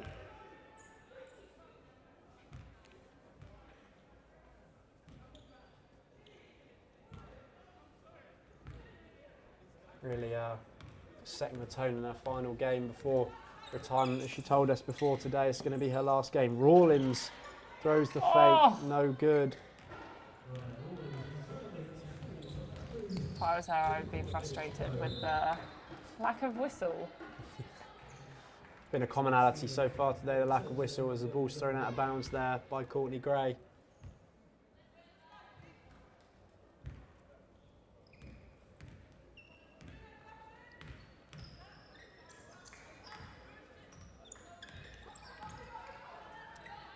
Kick to Irene for three. That one's short. Rebound by Courtney Gray. Team Welham just really struggling to string an offense together here.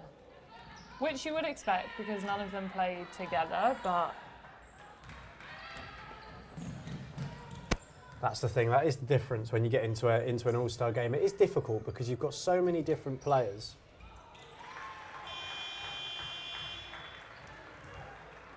There's so many different players trying to kind of gel. So many different people run different sets, and it's going to be tough for teams to work them out. But so far, Team Trellan getting the better of Team Welham here in this second half. The lead at now 14 points after a 6-point lead at half-time. If you were Coach Fairley now, what would you be saying to your team? I reckon just got to get each other involved. Kind of, there's been a lot of one-on-ones, a lot of threes going up, kind of over closeouts. There definitely could be kind of a bit more offense flowing for them, but like we just said, it's difficult when you've got players from all over the league kind of trying to do not their own thing, but it's strange to work with someone who's been trying to beat all year. But Coach Fairley's just saying, look, we've got the talent, let's just try and get some more team basketball going. I think as a whole, Team Trellan, Coach LeBird's team, they're very team involved based. They've got a lot of guys, a lot of girls that are going to give up the ball. And kind of looking at that five now, there is no one player there that's going to go one-on-one and look to kind of go the game themselves. But again, with Team Welham, you've got so much talent on the court right now that it's definitely a team that can come back into the game. Oh, definitely.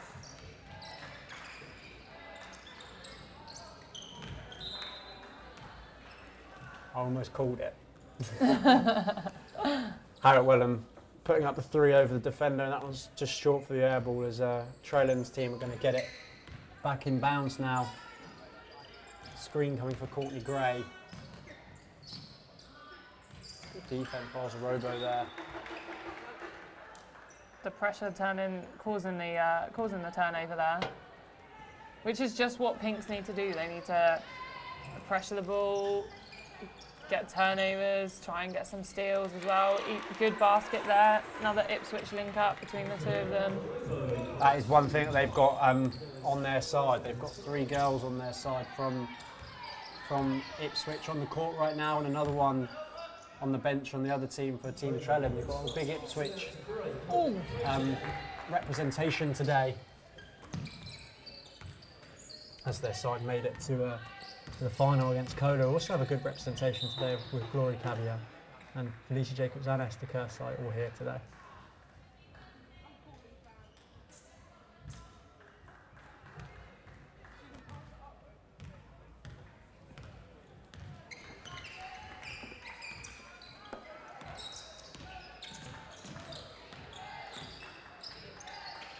Rawlins in the corner, finds Welham, steal by Courtney Gray. And Irene comes out of nowhere. Welham downhill, slides through. Jazz Edwards soars in for the rebound but can't quite hold on to it. I think Welham was expecting a foul call. As Ellie Bishop and Tilly Goddard are going to check into the game for Courtney Gray and for Ryan Rawlins.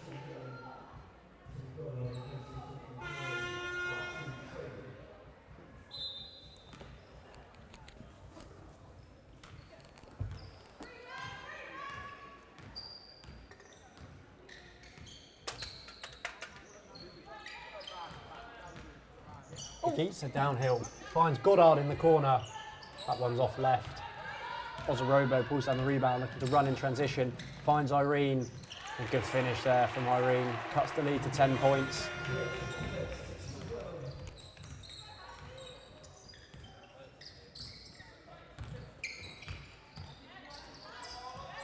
Irene again trying to. Blindside defense. Oh.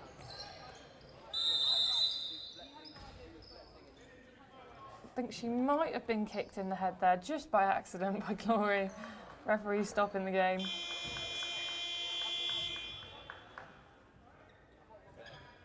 She's fine. She's a tough cookie. She'll carry on. She'll tell you if she wasn't. Ah, actually, I don't think she would.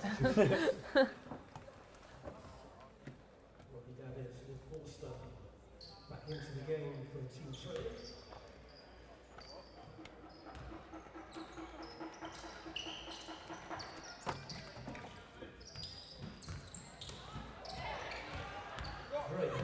Another steal there. Edwards out in transition. Great pass there to find Edwards on the run.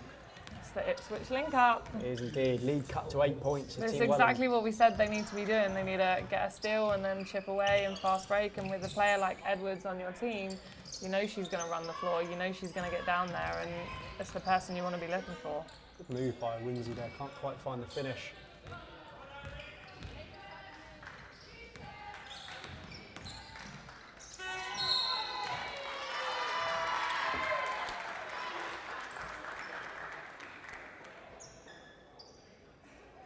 Wow. Taking the charge there, Irene called for the foul. Wow. I'm not sure that he can call that, because I think if we were to rewatch that, you would see that Tilly wasn't necessarily set in her steps. So I'm not really sure what he expects Irene to do there.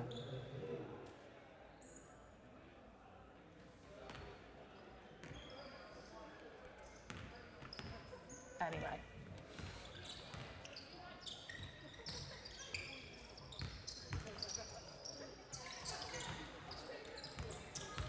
Right, Wellham marking Helen Traylon. Again, another player that's not afraid to mark any position on the court. Rocky David pulling up the mid-range, and Wellham again getting a hand up. Ooh. Irene sends Forster to the floor this time. Bishop for three. That one finds the bottom of the net. They're heating up now. Team Wellham finding the scores when they need to. There we go, another turnover. Another turnover. Turner stops and scores is all Team Wellham need. Substitution for Team Wellham as Porter's going to come in for Irene Ogundowo. We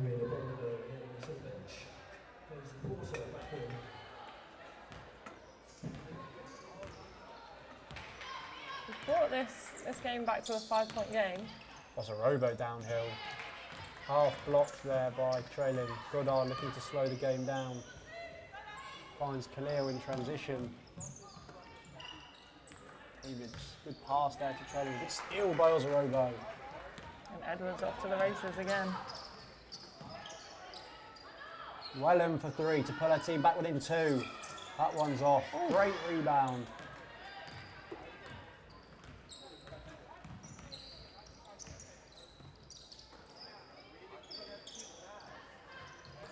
Oh, just getting caught there. Again, though, this is what we're saying.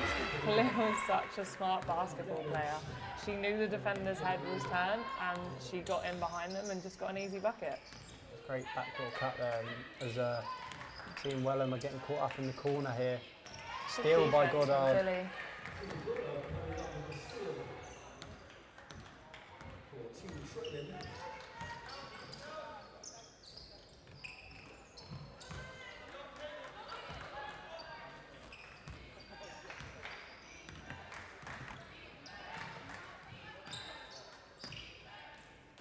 Porter in the corner for three. That one's short. Rocky Davids gets the rebound. Ellie Bishop trying to slow her down there. Out of bounds there. So Jess Davies will check in for Harriet Wellham, and Esther Kersight will check in for Ellen Trellin. It's been strange. Both the coaches have seemed to organise the substitutions, so the captains are out at the same time each time. Maybe they planned it. Maybe. As Robo now playing point guard.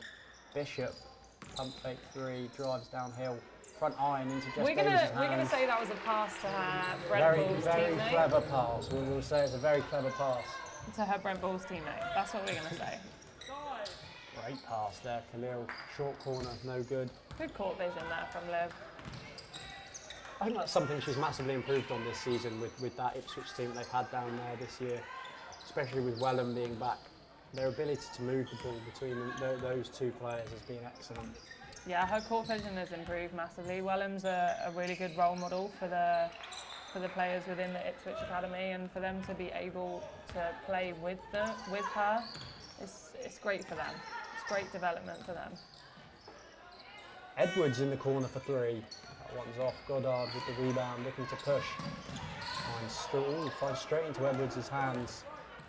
Finds Robo, swings to Porter, swings to Bishop for 3. That one's off. Rebounded by both teammates, I think. Goddard downhill, finds Kersight, great pass inside. He just backs down and finishes. I'm not sure how that wasn't the same call down the other end, but we will move on. Goddard with another steal, picking up the pieces down on defensive end for Team Trellin. Khalil finding Kersight for the layup. There we go, simple basketball for Team Trellin there. And Rihanna Khalil at the heart of it on the offensive creation side. End of the third quarter then. Team Trellin leading by 9 over Team Wellham. Christina Begeetsa leading all scorers with 19. Yaz Edwards, the only other one in double digits with 12. A few getting close though with Khalil on 9, Wellham on 9, Bishop on 9, and then Trellin and Forster both on 8 apiece. So, what do you reckon? So do you think, looking at that last 5 minutes or so there, where Team Wellham start to move the ball a little bit more, get a few more stops and scores, do you think they have a way back into this, or do you think Team Trellin have the composure just to control the game and edge it out towards the end? I think they definitely have a way back into this game. I think you can see it when they're playing, they're getting the steals and then they're getting the fast breaks, which is what they need, but they just need to keep chipping away at it. They pull it back to 5 and then they make some mistakes on offense and turn the ball over themselves, and then it's an easy basket down the other end. I think as long as they stick together and keep trying to chip away at it and use the experience that they have on their team. They have Harriet on their team, they have Rawlins on their team, Bish as an experienced player. Use those experienced players, and those experienced players should also know that they can control the game. They've got a lot of players here as well that you can look for when, say, it gets to 4 minutes, 3 minutes left, they need a few threes. You've got players like Ellie Bishop, you've got players like Harriet Wellham, if you need them to, and Jess Davies and Irene have both been shooting balls reasonably well today that can drain those when you need them to. Yeah, definitely. Irene is someone that's hit a couple of threes today, and she will happily shoot the 3 and comfortably shoot the 3. So it's nice to see these players coming through and shooting the 3s. I think one thing you'll see with the ladies' game over the men's game is the array of experience. And I'll say inexperienced, but they're not really that inexperienced when you look at the likes of Tilly Goddard, first year in the league, and Esther Kersight, who's quite young in that Cola side. Irene, obviously, first year in WNBA 1. There's a real age range of girls that are playing kind of competitive national level basketball, whereas the men's side, it's more of a semi-professional, proper. These guys are coming over to play basketball. It's not, the women's side is very not developmental because it's a very good level of basketball this year, but there's a lot of girls here that are looking for a stepping stone. Yeah, and I think that's credit to the WABL league. I think having that league for these college players then gives them. You look at Team Cola, for example, are a WABL team who have dominated WABL, Div 1, under 18s. and all of those girls, bar one that's not a student in the WNBL 1 team, are playing with each other week in, week out. It shows that our young girls are ready, our younger girls are ready for the challenge of Div 1. Definitely makes a difference for them as the ball's going to go out of bounds and carry on to be a trailing ball on the baseline.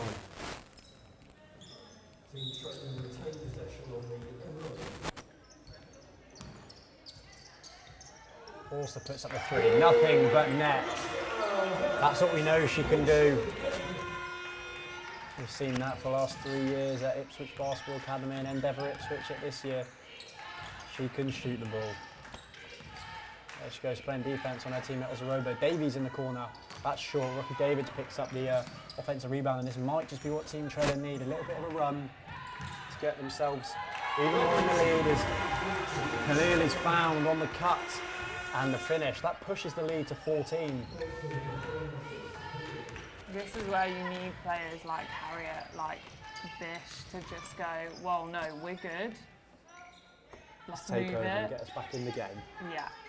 Davies down low, foul called there on Esther Kersite. Will be on the floor and be a baseline ball.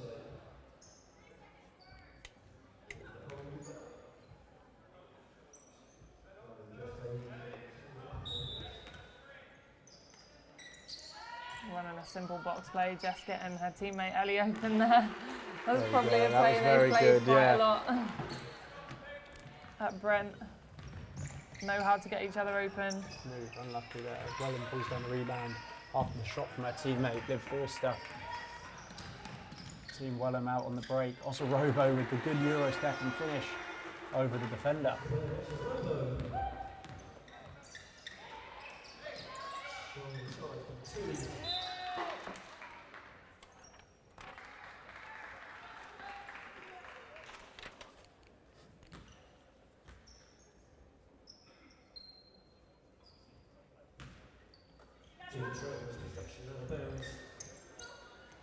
Goddard and pump fake, it steps into the mid-range, that one rattles in and out as Kersite battles the offensive rebound and gets it.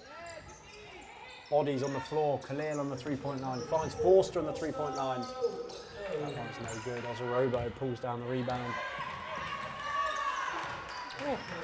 Steal there by Kersite, Ozorobo not paying attention to who's behind her.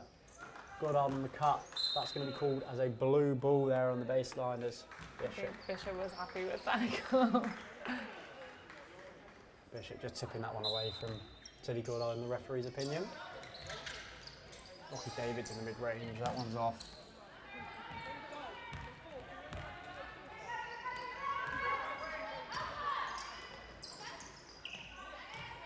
Bishop for 3. There we go, that pulls it down to a 7-point game. That's what we're saying.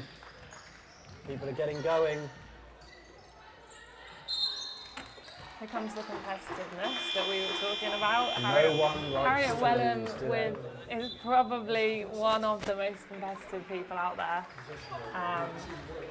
So you're just seeing it come out from her now. No one wants to lose, that's the thing. As much as it's an all-star game, no one likes to lose. Wellham bringing the ball up, finding Irene in the corner. Looking to go over the top to Davies. She's back sealed on Kersite, but Kersite gets up and stops that. Khalil blocked by Harriet Wellham.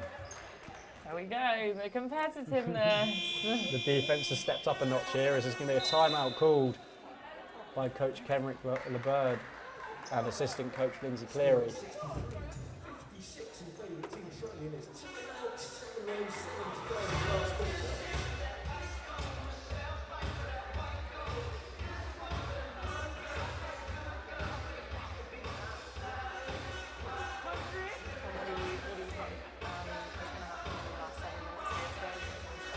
I think it could come down. The last few years we've been very lucky with games coming down to final few minutes. But I do think if Team Wellham can carry on like they have been for that first 3 minutes, they may even be able to take the lead and extend that one out. But Team Trellan definitely have the experience to be able to overturn it, to be able to get into sets, slow the offensives down, and get their scores in.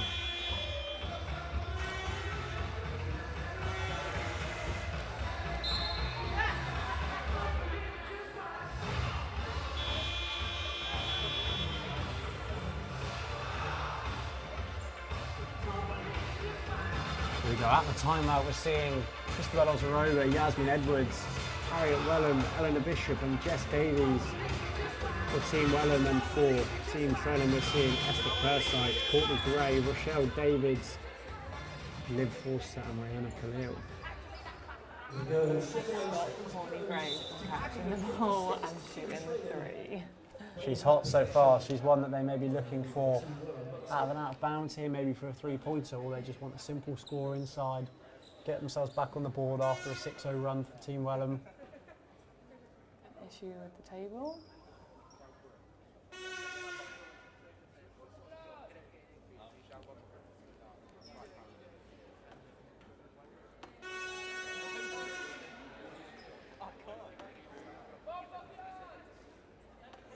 Seems to be a reoccurring.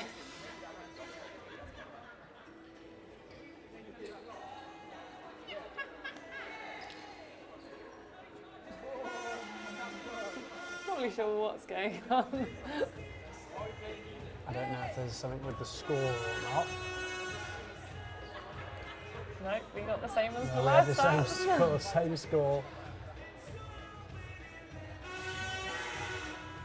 Someone's going crazy down there with one of those. Someone's having a good time. Someone's having fun down there with one of the horns. Maybe they're having a competition between themselves.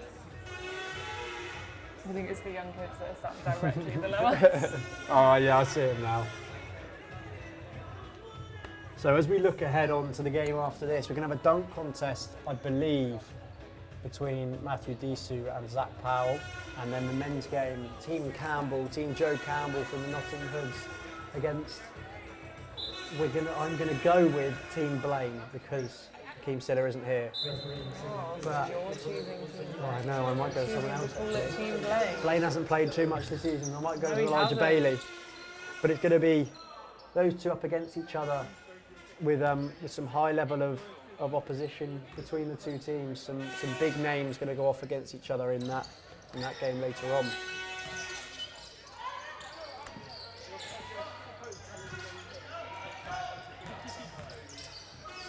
Oh, Bish with the block there.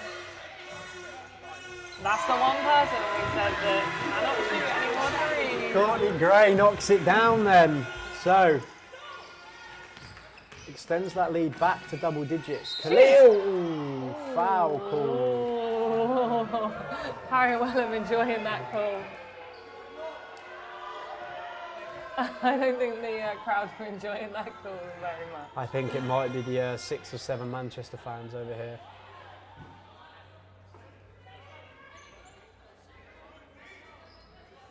Harriet's trying to argue that she was shooting that one.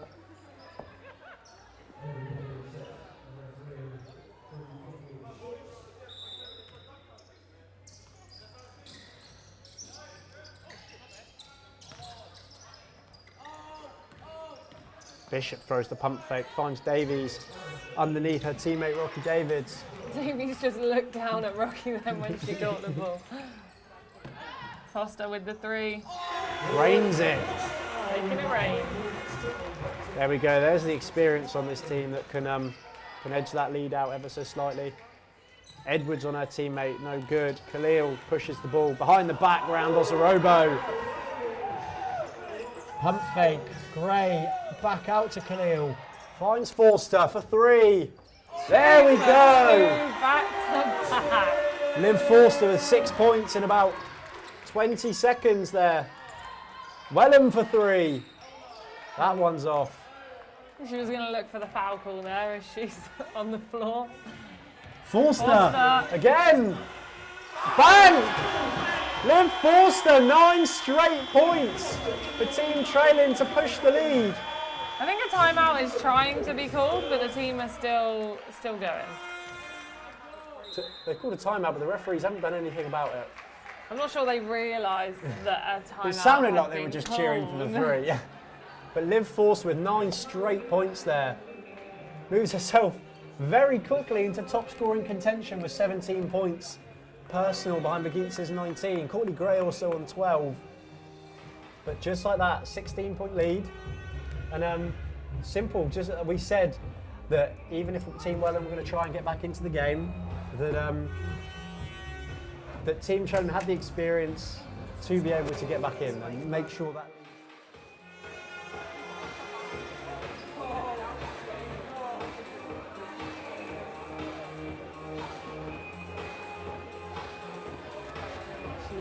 What she tried to do best and get the foul call on her 3, but unfortunately it's not working for her today. So that's actually now been corrected. Now that is a 19-point lead. So the scoreboard hasn't updated. Liv Forster is now the leading scorer of the game. With 20 points. 20 points, shooting 4 for 8 from 3, 50% from 3, alongside 2 rebounds and 2 assists for her, and 6 steals for Liv Forster. So very big impact for her in today's game. Courtney Gray in 13 minutes of play has 12 points and a plus-minus of 24. How many threes has she hit? She's 4 for 5 from 3 so far today. So, Team Trailing shooting the ball very, very well from 3, shooting 52%, 11 from 21 from 3, as opposed to Team Wellham's 9 for 32. And there's the lead, just like that, it's 19 points. This is where we might see some individuals Good going find. for themselves. Ooh, unlucky. That was a great find. And a tough shot to try and make, but... Here we go, so Harriet Wellham is now face guarding Liv Forster to make sure she doesn't make any more. Trailing for 3! They cannot miss now, can they? No. Edwards for 3. That one's short. That falls into the hands of Felicia Jacobs. Ozarobo for 3. That one's off left out bounds. Team Trailing's ball. Now leading, I believe, by 22.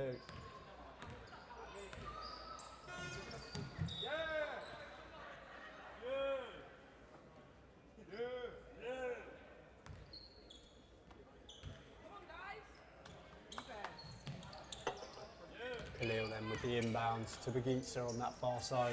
Wellham's going to do everything she can to make sure the Liv does not catch this ball. Khalil steps into a 3. Front rim, rebound by Jacobs. At least you're getting like triple teamed in there.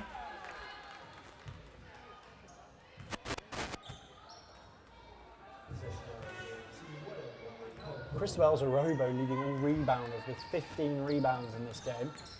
She's a little silent rebounder. She is She indeed. comes, like you say, she comes out of nowhere on the court on defense, but she also does on when she's getting her rebounds as well.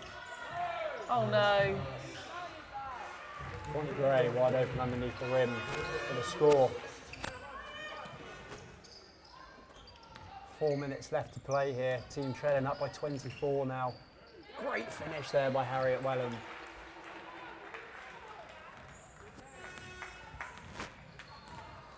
Again though, on this defensive end, she is not going to let Liv Foster catch the ball. No more threes for Liv, unfortunately.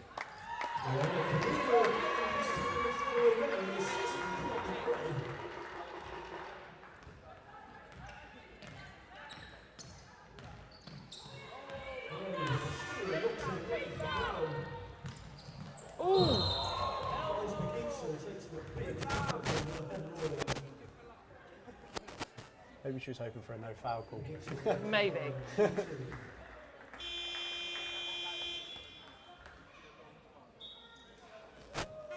Substitutions for both teams. Irene Bordeaux and Daisy Porter back in for Team Wellham. Julia Lindsay back in replacing Liv Forster for Team Trailing. If Bagitza makes both of these, it will take her to the top scorer so far. There's a little battle here, and by the defence that Harriet Wellham is playing on Liv Forster, I don't know if she's going to get another score. That makes them tied for top scorers right now. Here we go. Makes her the second player to 20 points. Makes that one. Makes her on to 21.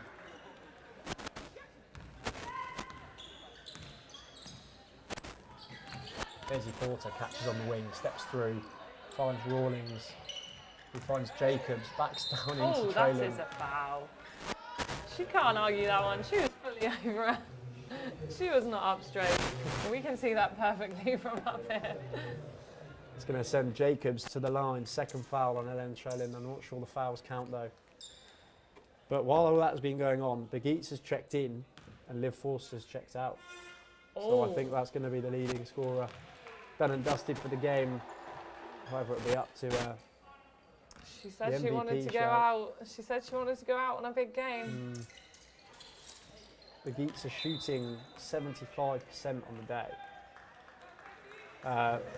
And Forster shooting 40 overall, 50 from three. But Begeets are shooting 100%, so it's going to be up for debate about the winner of the MVP.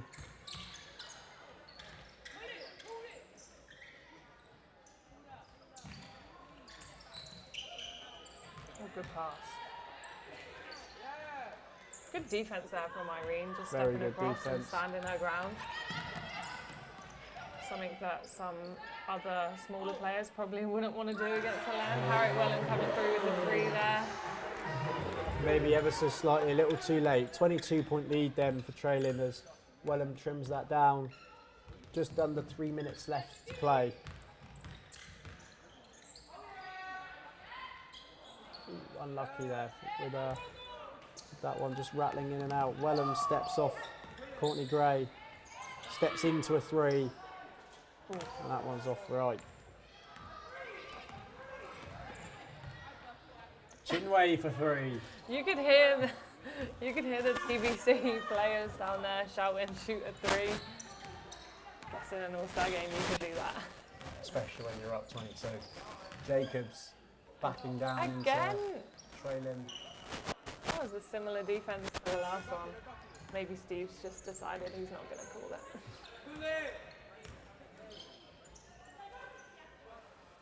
Begeetsa finds Courtney Gray on the wing, Khalil in the mid-range. That one's off. Offensive rebound though, Traylin again. That one's off as well.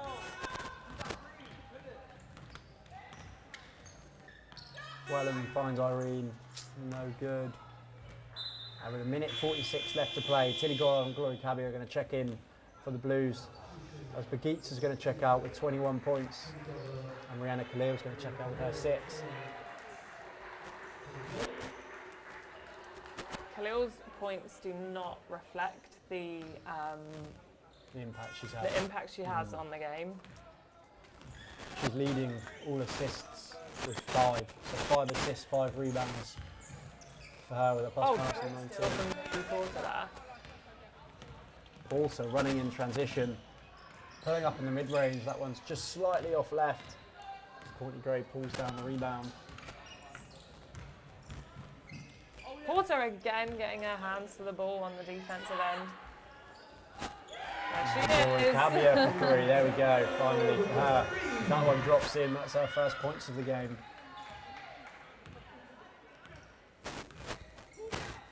That is everyone on the board scoring apart from Rian Rawlings. Which is quite surprising. It is very surprising. Last year she scored the ball very well. Well, drain it. Change now. That was blocked by Traylin. Oh, yep. Foul called by Winsey. On a Winsey. Sorry, Jacobs.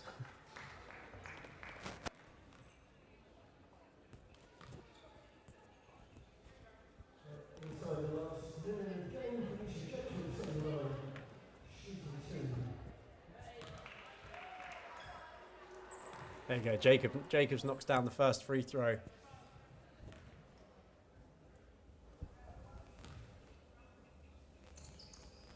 The second one's back on, pulled down by Courtney Gray. There's 40, just over 45 seconds left in this one. Team Traylin are going to run out winners. Goddard on that far side to the driving Gray. Traylin again for 3. That one's off. Oh, that was a kicked ball. Come on, people.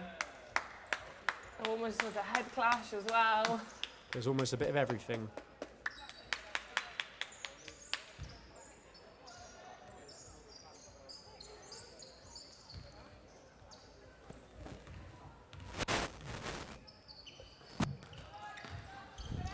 Jacobs to the rim.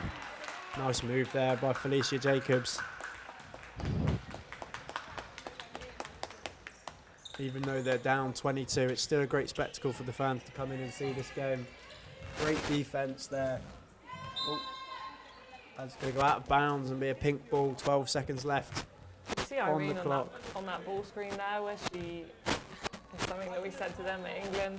She is one of the players that can just skinny up and get over screens. She doesn't need to come under screens. Wellham from half court. Traylon's going to have a go. Oh! Little half court shootout there at the end between the two captains as Team Traylon run out as 22-point winners, 87 to 65. Christina Begitza in her final game, recording 21 points. Forster recording 20. And we're just going to wait to see who's going to win the MVP of the game. Team Wellham. Good effort from these lot. So 3 scorers in double digits. And Team Traylon also with 3 scorers in double digits, but 2 in the 20s. And there's just one more announcement we have to make from this game, and that's to make the MVP award. And today's MVP in the Rebound Women's NBL All-Star Game from the Bristol Academy Flyers, 21 points in 21 minutes, Christina Begitza. It's Christina Begitza winning MVP for the game today in her final game. Playing 21 minutes, scoring 21 points. She'll be happy with that one. That's a good game to go out on, and that's what she wanted to do. And to do it in an all-star game, it's a nice way to do it. It's a lovely little finish for her. We'll be back shortly for the if we have the dunk contest. I believe the 2 contestants are here that are taking part: Matthew DC from the Herald Storm and Reading Rockets, Zach Powell. And then straight after that, there will be the men's all-star game.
No, I'm okay actually, thanks.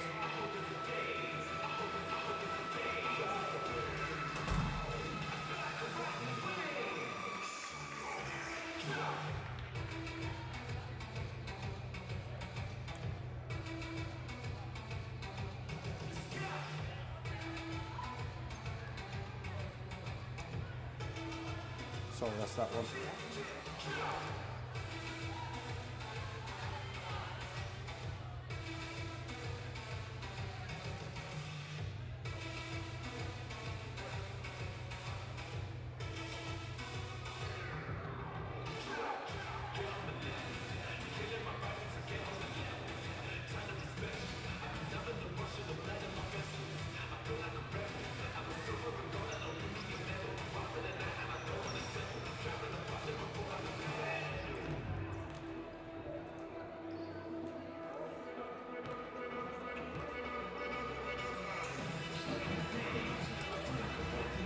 Sorry, I went too far.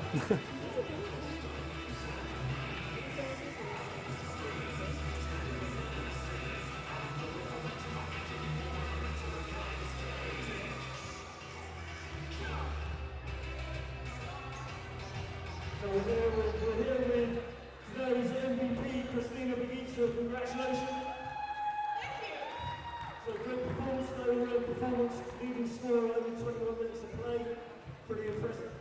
Thank you. No, no, no, no, performance of the ones in the same I'm retiring after this game. What's that? That's why I paid my life. Maybe you could go on a big high. So, just get a photo with Chris Hughes, the promoter of today's Rebound All-Star game.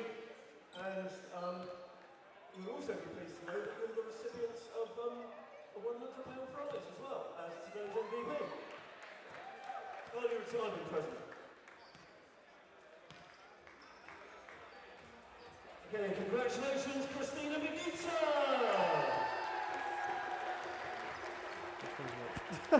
That's that one. And that's that one. Right, okay. Is that alright? Yes, of course I can. Can you speak into both? Is that right? Yeah, that's fine.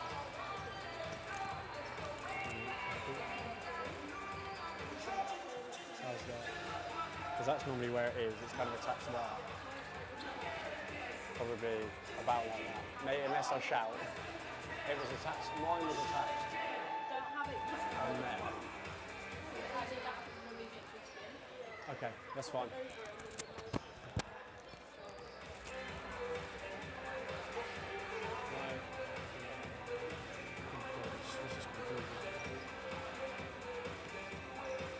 Like that. How would that be?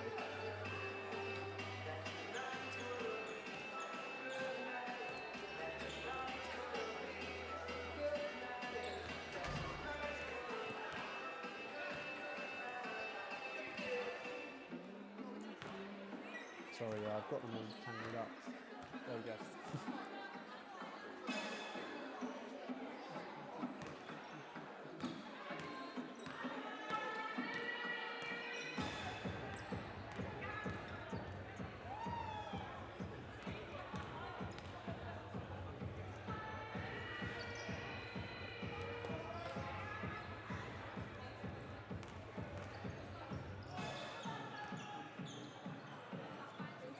Yes, sorry, yeah, of course I can. Sorry, I didn't realise that's supposed to be talking. Okay, just a quick announcement. You're just trying to sort out the levels, is it? Is that all right? It will muffle it muffles when you're talking. Yeah? Is that okay? Yeah. Sweet as. Oh, excuse me, sorry. As long as I think it's there on the top. Right, okay, I'll leave it there. I won't move it. And then that's Annie's. I'll give her back to her when she gets back. I'll leave it there. Thank you, sorry. Fine.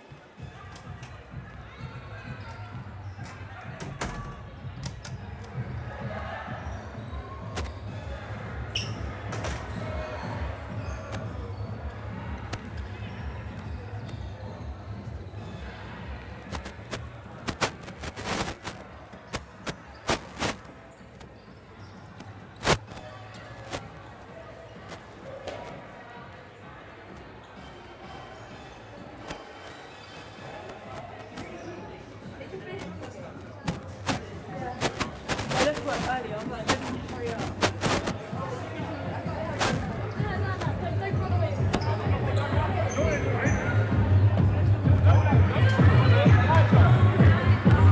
Is Matt not here? Matt not here? Matt? Yeah, decent. Apparently not. I've asked Luke, Vic, Ty, Elijah, no one's doing it.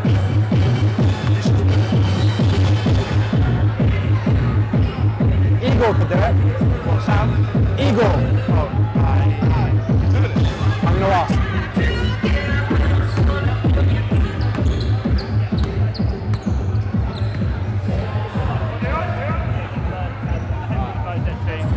POA, I've heard Matt, is Matt not here? Disu? Yeah, he's not here. Okay. Who's not here? So Matt Disu. Iger's Iger's going to do it instead. And Joe's not here too, MIA. Joe's not here. No, and I spent all last night. So Zach's pals here, it's going to be Igor Stokic. Where's he? What club's he? TVC.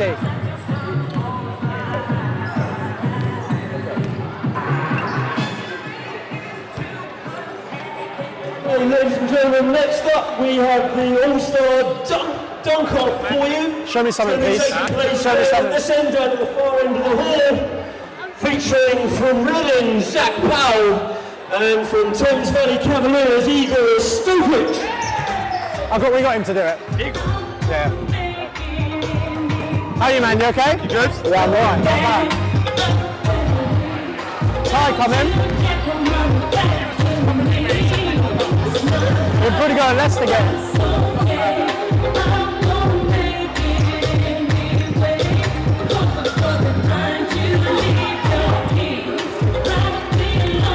You okay? Eagle's doing it. Eagle's doing it because DC's not here. Oh, that's just. And apparently we haven't seen Campbell yet. Oh. The captain. What time? I'm not sure. Soon, I think.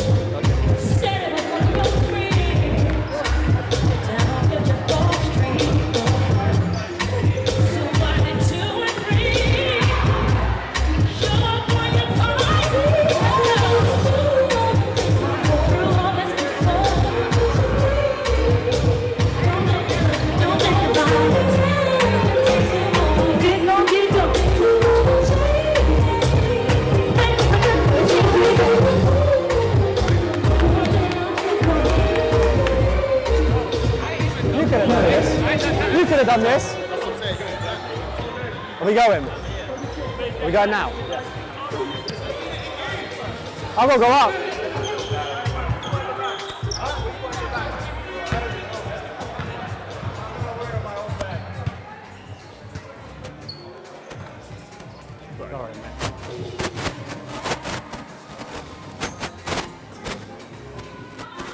Matt, I've locked myself out. Yeah.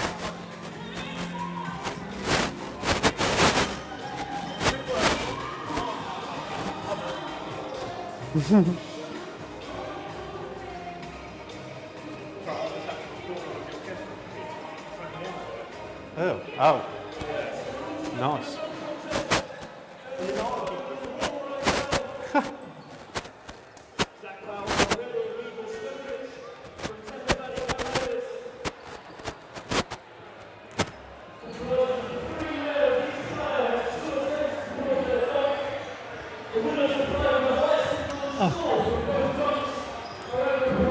Cheers, mate. Yeah, of course I do.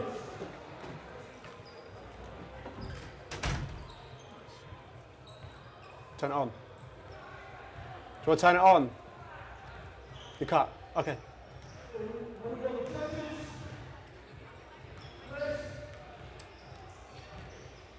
Let me go and ask when, because I think.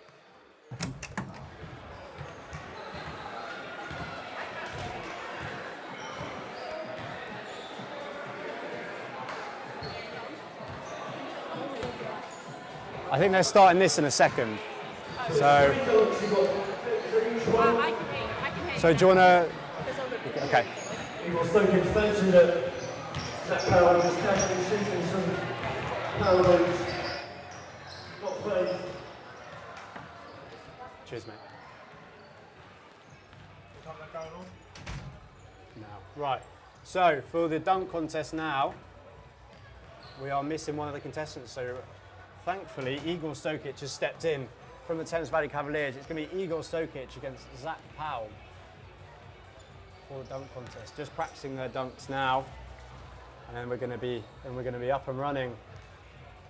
Last season, Ilyas Taiwo coming out on top, up against a few other contestants. This season, just the two. We're going to go 1v1, and it's going to be 3 dunks each, I believe. Combined scores overall, and then we'll have a champion from that.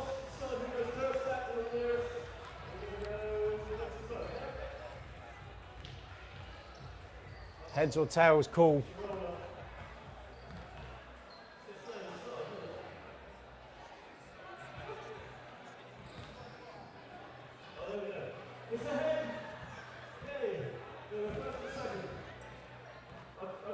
There we go, Zach Powell opting to go second, putting Igor Stokic in first, and we are underway.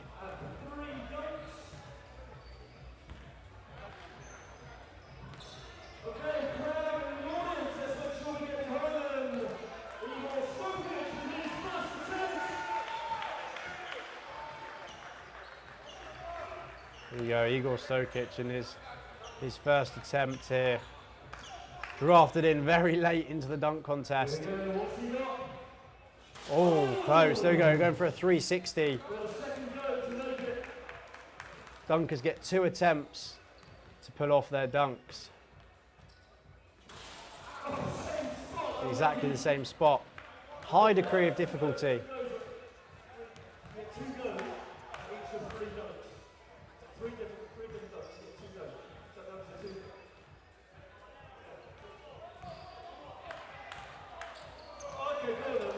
We'll go one more.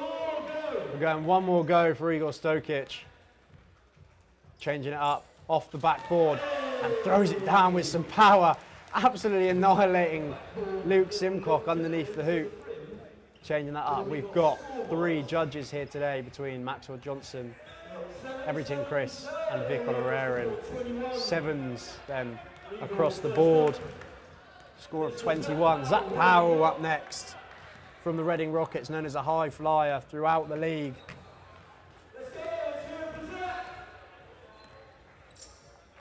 Ooh, Zach Powell very close there.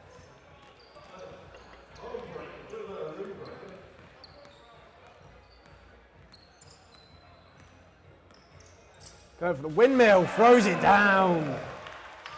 Very nice there from Zach Powell. I think it might be a few more than 21. We've got 3 9s then for Zach Powell, due to the second attempt, I could imagine.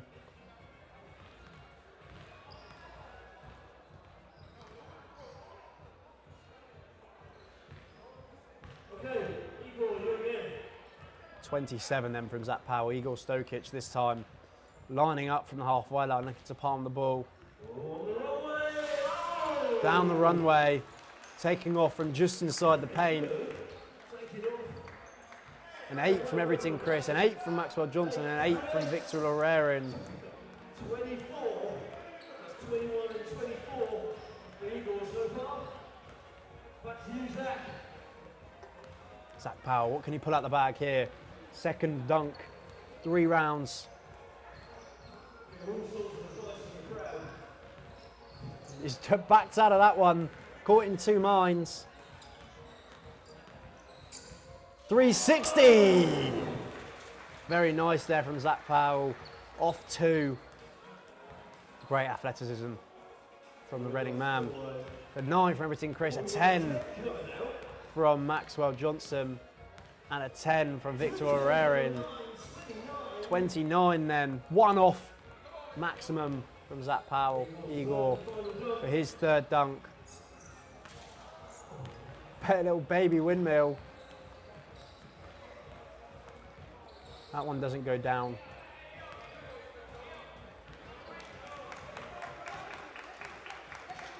Let's go, crowd. Come on, that's it. Get the slow hands up going. Build them up on the runway. Here we go, Stokic in his 2nd attempt. Loses the ball.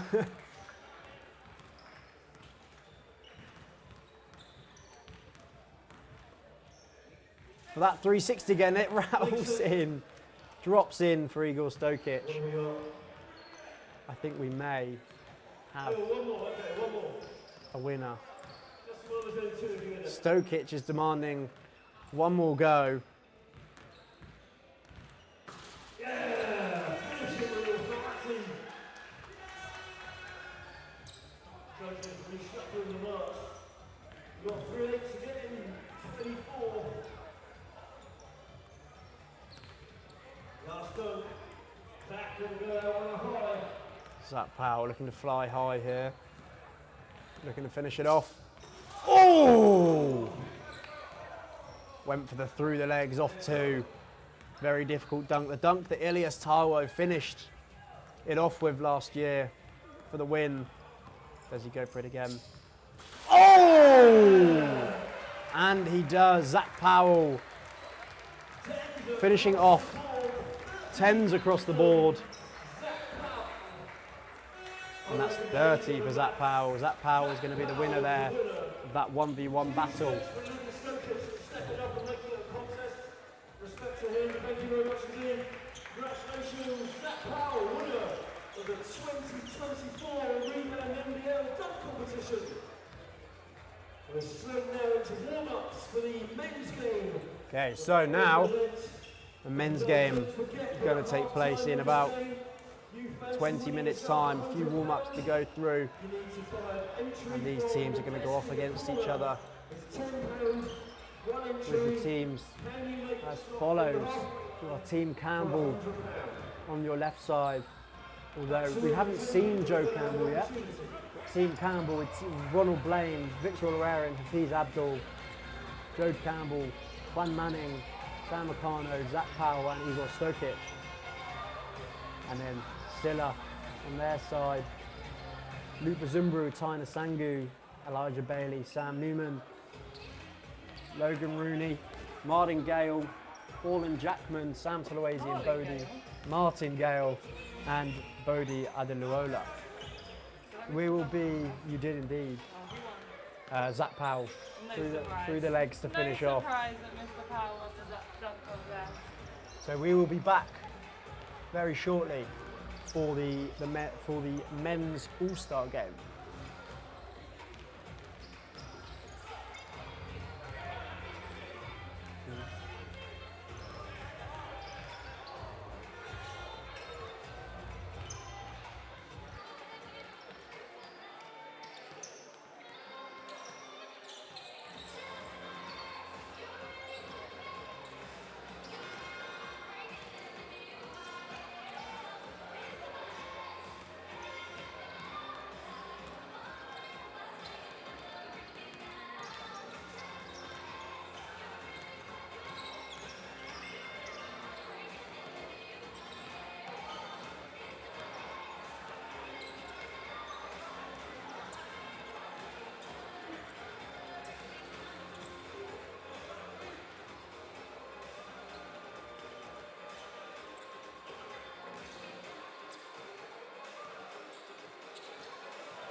Here we have Bucket Productions with us today. Their amazing range of basketball clothing is available for you to buy. Here is Billy O'Hare, the official Kingdom team providers, where you can purchase this year's All-Star kit and you'll be able to post with it. We also have a selection of official All-Stars tees and other great t-shirts.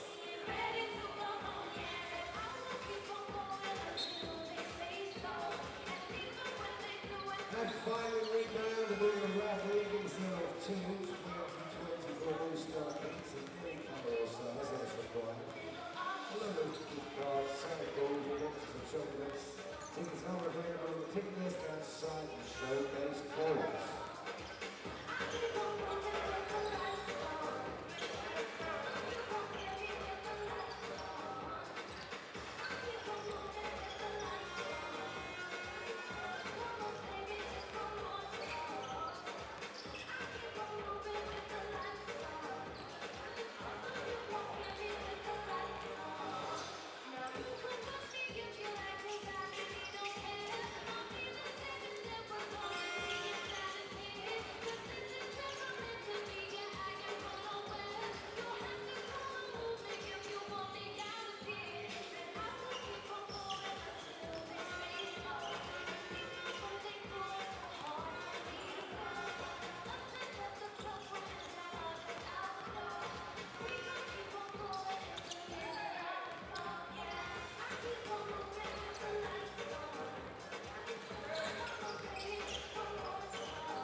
the men's Rebound NBL All-Star game between Team Campbell and Team Silla. Time to meet the players. We're going to start off with Team Campbell.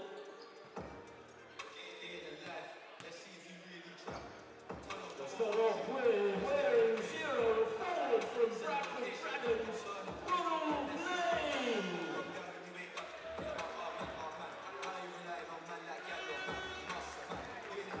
Wearing number 1, a guard from the Essex Rebels, Victor Aaron. Wearing 3, a forward from the Whirling Thunder, Hafiz Abdul. That is in 50 seconds. Wearing number 6, a guard from Barking Abbey, Ryan Main. Wearing number 9, a guard also from Barking Abbey, Sam McCarroll. Wearing number 14, a guard from the Red Rockets, Zach Powell. Wearing number 22, a forward from the Thames Valley Cavaliers, Igor Stojic.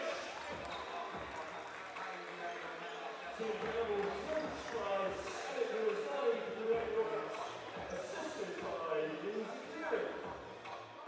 Now we move on to their opponents this afternoon, Team Silla. Wearing 0, Luke Bazumbru, guard from the Essex Rebels. Wearing number 1, a forward from London Elite, Ryan Sandu. Number 3, a guard from the Loughborough Riders. Shock, all ends on here. Wearing number 7, a guard from Newcastle University's Bernard Rooney. Wearing number 10, a guard from City of London Rockets, Martin Gale. Originally on my list is number 14, but wearing number 2, the forward from City of London Rockets, Sam Tolowazi. And wearing number 55, the guard for the Thames Valley Cavaliers, Bodie Edinburgh. Team Sear, coached by Henry Ryder, Red Bulls. The officials of this afternoon's game are Tim Brown, Chris Mills, and Steve House.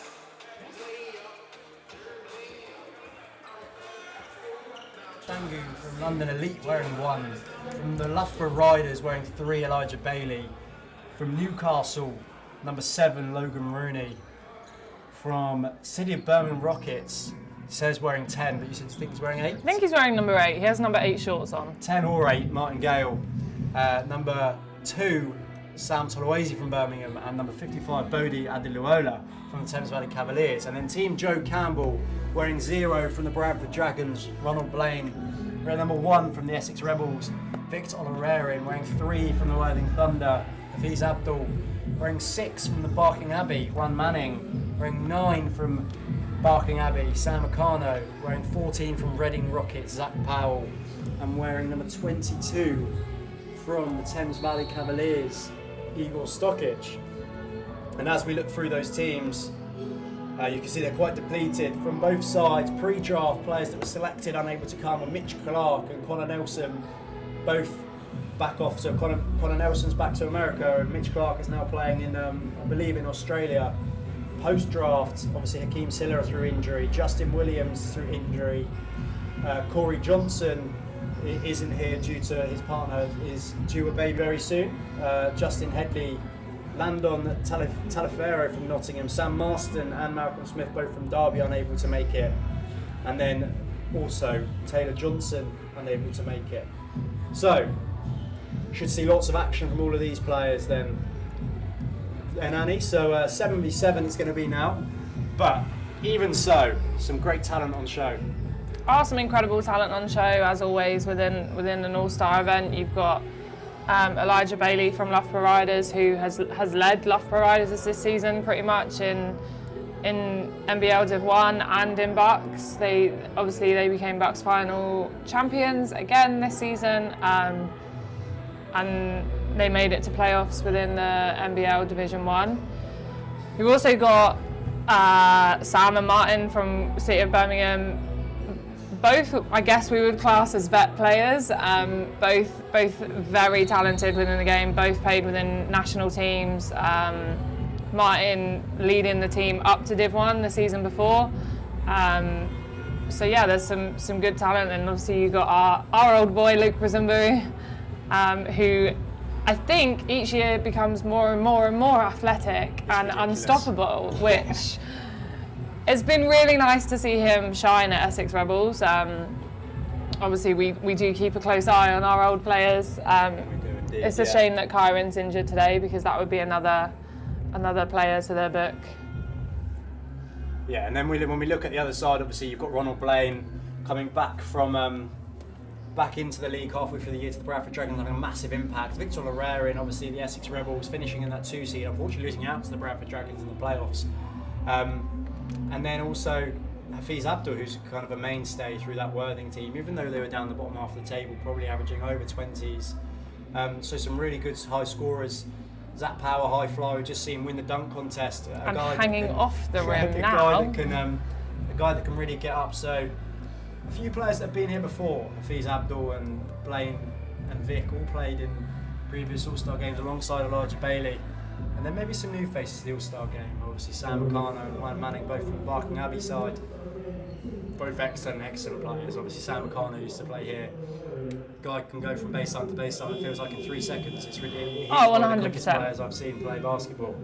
So I think it's going to be a fast-paced game. This might be one that's a little bit more relaxed, but then again, you never know. Come out here. So we'll see what happens. Coached both by Kenrick LeBert, taking over for one side from the women's side as well, just like Ben Stanley last year, doing both games, and then Samit Nirazade from the Reading Rockets, being helped out again by Lindsay Cleary from the Reading Rockets as well. So we're underway here. Almost. Well, almost underway, yeah, sorry, I'm getting carried away. Team, come on, let's pick a name from each team who's playing. We said Bailey, didn't we? Bailey We said Bailey. Team Silla, and for Team Campbell, I reckon.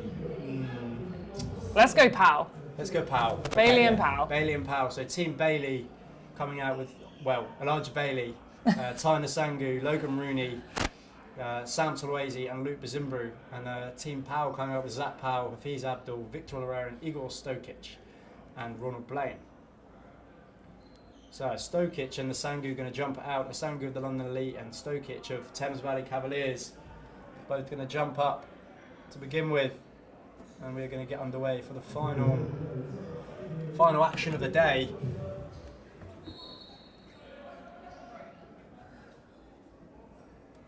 Waiting for Tim Brown to throw it up. Here we go. Oh! Stokic just tipped it no one, and Victor Lorrarin has us underway. Gonna work on his teammate Luke Bazimbru. Bazimbru's gonna do it straight back at him. Bailey for 3. No good. Nasangu battling for the rebound. Logan Rooney has been an excellent addition to that Newcastle side this year. Tolwezi from deep. No good. But the vet player gets his own rebound and somehow gets to the basket again. Quick pace to start the game, as we kind of expect.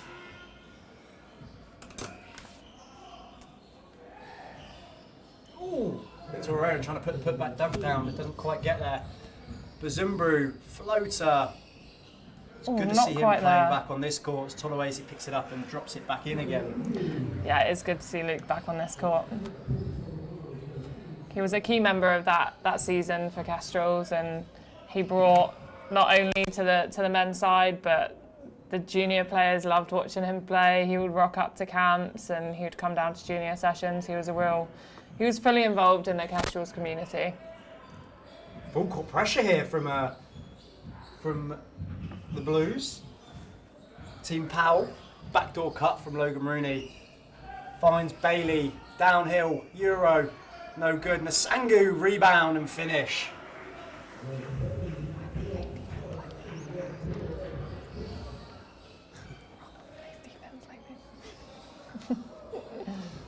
Another rebound for Tyner Sangu. That's got to be a few already for him.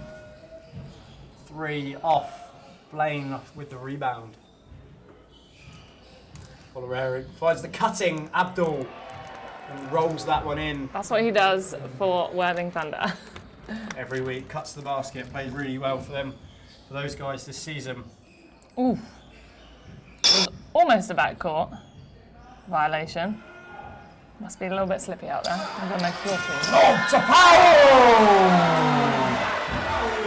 There we go, there's some excitement early on in the game from the dunk champ himself.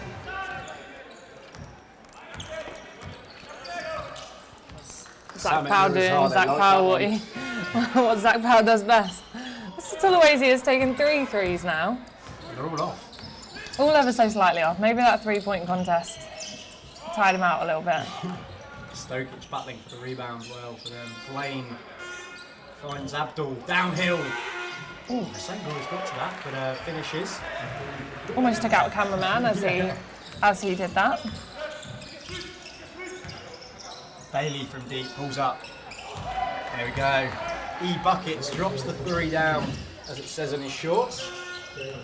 Elijah Bailey very kindly sponsoring the event with his brand of buckets, and it's on the shorts, on the side and on the front with his. Good defense there from Sam on Ronald Blaine. Stokic for 3. Ooh. He had time to be set there as well.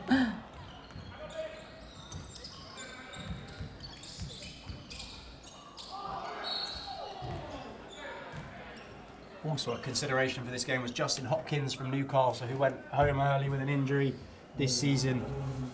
He was averaging over 20 for the Newcastle University this year with some high-flying dunks. He would have been a good one to watch in the dunk contest. But Elijah Bailey's going to go to the line here. First foul on Olarerin. Knocks that first one down. Elijah Bailey's probably someone you don't want at the free throw line. Not at all.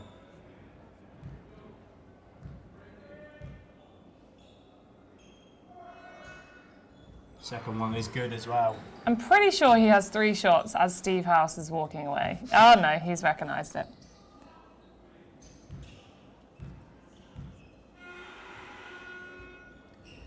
And he knocks down all 3. I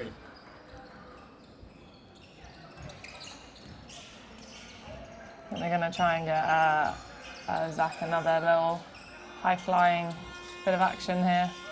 Maybe not. Well, I'm sure Blaine was giving Zach the look. Yeah, I'm sure Coach Nurizade has a few plays to draw up for that kind of action. Logan Rooney finds Tulawesi in the post. Back out to Rooney for 3. That one's off. Blaine soaring for the rebound. Finding Olarerin in the corner. And knocks that one down. Giving it back to his teammate. Look, Zumbru there. This is, I think this in the women's game as well. This is great because you get teammates going at each other, which you wouldn't normally see. Great No-look pass. Straight into the hands of Tulawesi. And that one's good. Luke is very good at no-look passes. I remember that from when he was here at Kestrel's. Him and Elliot seem to have those down perfectly. So good knocks down the step back 3. It stepped out of bounds on that side line. Coach not happy with that call. I think Samet Nurizade has the right attitude to this game here. I feel like he had that attitude in most games though, but maybe a little bit He's a good coach, more. yeah, very, very good coach is Samet from Reading. Zumbru for 3. Ah, not today. Not in this first quarter.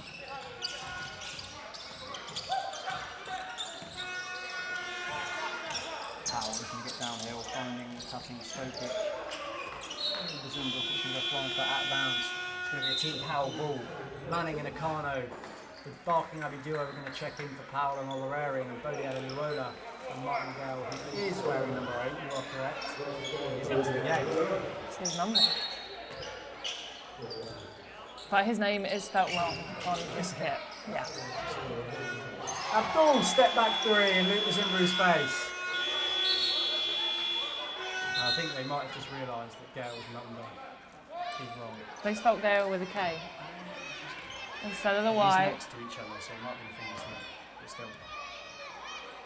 Oh, are they really going to try and make him not be on the court?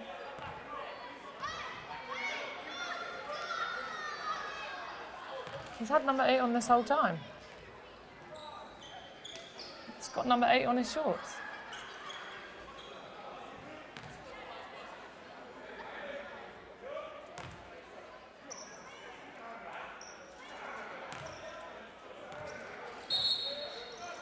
Here we go, we're back underway. Abdul, that 3 moves him on to 7. High scoring game so far.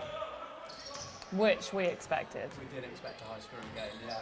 Last season it came down to the final shot. Taylor Johnson on the buzzer for that one. Tolawase from real deep. No good. Manning rebound and flicks it back in. Only to Martin Gale. Bailey going to work on Blaine. On the floor. Bodie for 3. No good. Akano with the rebound. Finds Manning. Oh, there was a lob there. Good rebound from Abdul. Oh, Abdul looked like he was out of bounds then. I think Abdul come up this so far. Takes him to 10 points. Oh, Sam Tolawase throws it down. He might be the most athletic.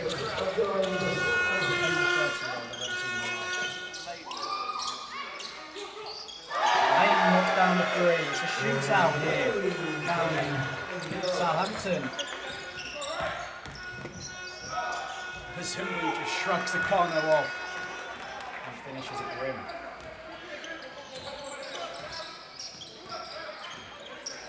Tano steps into a 3. Off into the hands of Tolawase. Good find. Kazumbu turns down the open layup. Bodie had a roller in the mid-range and keeps that down.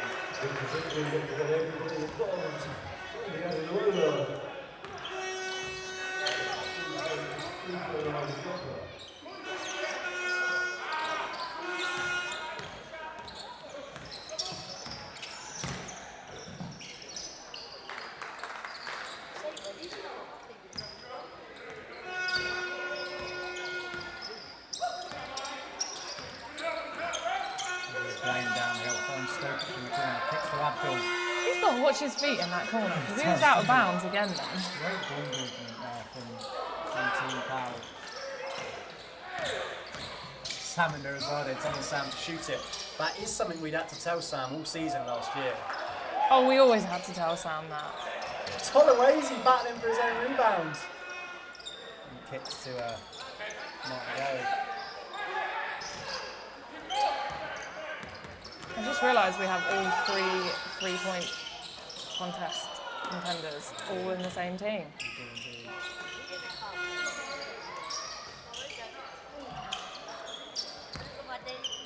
Oh no. Stokic. Throws that one down.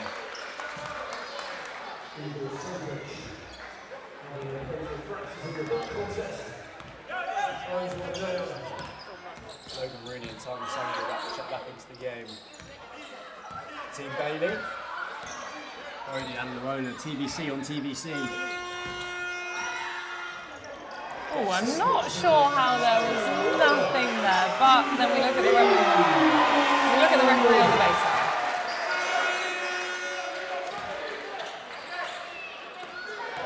He's out for another reverse bump.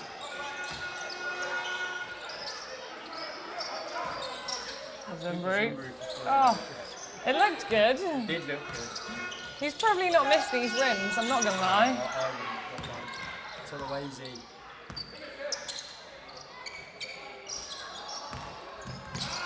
Getting his own rebound again, though. Tolawase shooting very early, 1 for 5.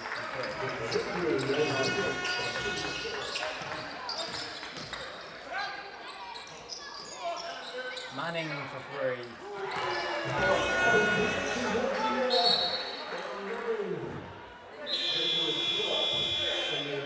Maybe that was a tactical referee shoe tie so that they could get their subs in.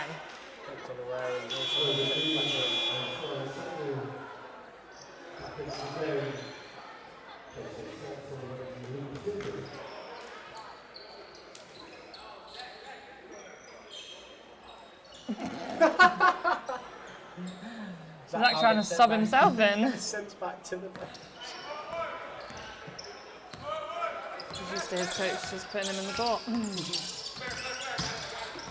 Oh.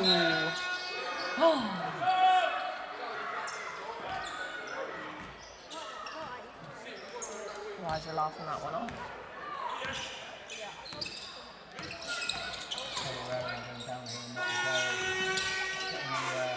Abdul. You cannot miss. He's Abdul. He's held on for 15 points already.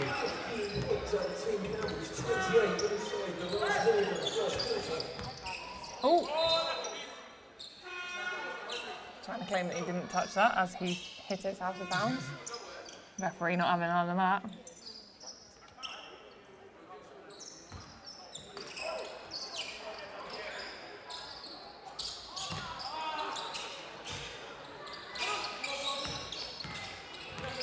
Hot hand, sees Abdul.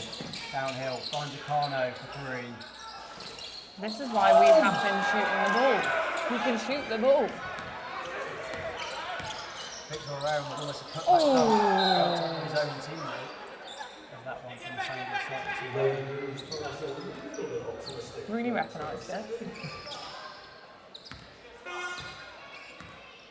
Last shot, not yet. One more playing with ball in hand. His good friend Logan Rooney playing defence on him. I've seen these two guys play golf together, so it's really quite close. Blaine pulls up in Rooney's face and it's no good. 5-point game at the end of the first. High scoring, 28-23. On the board, we've got Abdul leading all scorers with 15. On the stats, we've got him with 10. But he's still leading all scorers. And then we've got Elijah Bailey with 8. Sacked to 7.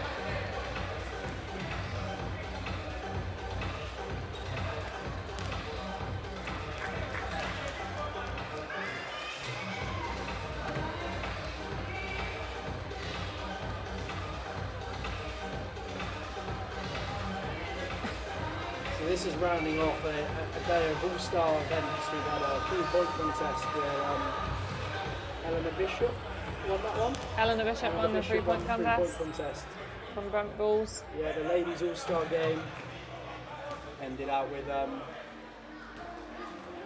Christina Pagita in her final game full time, winning MVP, and Team Trailing winning the game. And then dunk contest finishing off with Zach Powell winning that one. Here we've got Team Powell against Team Bailey. Team Powell winning by 28-23. Nah, we made our own names. They're not here, so we're having our own spin on it.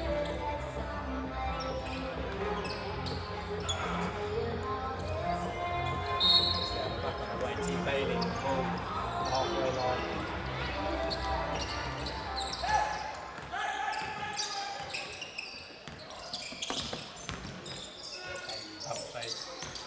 Rooney steps into a 3, runs off. Rooney still acting, gets us down the court. Akano straight to the hoop. Great finish there by Sam. Bailey can step into that one. He's running down the court. Off back rim. Zach Powell rebound. Takes time to sank his headband off with him. Abdul running the floor. Victor Herrera in the corner. Short, another rebound by Abdul. Zach Powell stepping in. Manning from deep.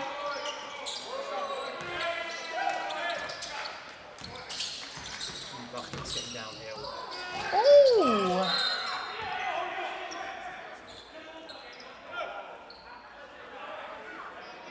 Elijah looking for a foul call there. And I'd say from this angle, he probably deserves the foul call.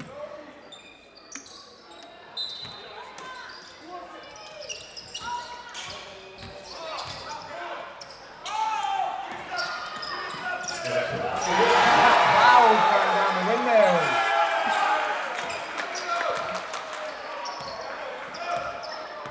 And this is why he won the dunk contest. Very much. Lovely viewing here by Zach Powell. Powell going again. Oh. did have Martingale running at him. I think he wanted it to go to the other side so he could get a lob again. Oh, good pass. Masangu step back. So good. It was a good find from Rooney there, though.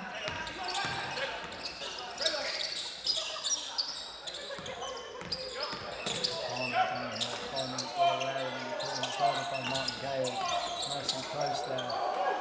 Oliver gets him to step back. Good. Got him a little bit there as he stepped back. Rooney in the corner.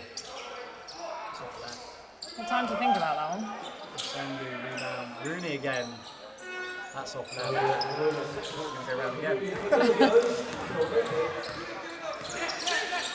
Powell.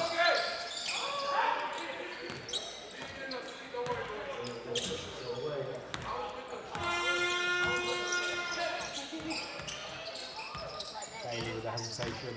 Mid-range jump shot. Oh, good. These rims are not giving for anyone today, are they? Well, this end isn't. The other end is. Yeah. It's always the way.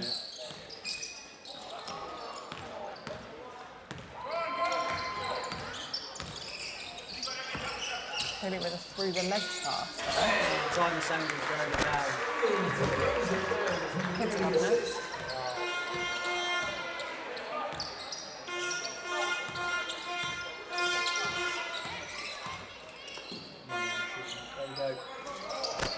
There you go. He hit the rim now. Not that bad. Oh! Dale just stopping him in his steps there. Masangu, good defense while we're in there. Oh no. Down this time. Please don't break our rims. No breaking rims.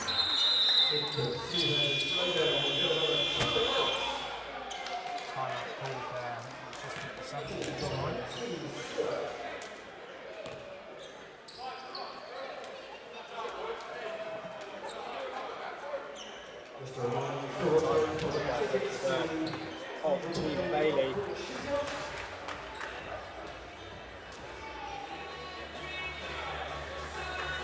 So far, so we've got Team Bailey down by 11. Team Powell. I keep forgetting who we've chosen. Abdul leading all the scores with 17. Following that, we've got Sam Tulawesi on 7, Bailey on 8. Just with a few scores. I think that was the first shot that Abdul missed. I think it might have been actually, yeah. It might have been the first one at the rim as well. Yeah.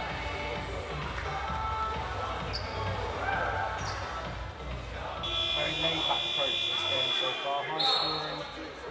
As we expected though, in an all-star game, you expect the players to just be relaxed and just go out and showcase some talent, as they are with Zach Powell, getting him some lobs and letting him do his thing. Fun, isn't it? It's all good fun.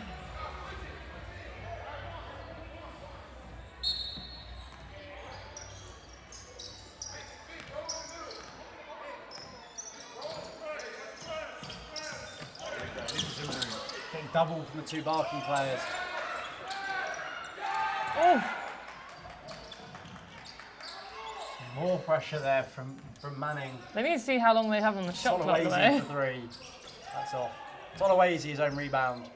This is how he gets team of the week, because he'll take a shot and then get his own rebound and he gets his own stats up.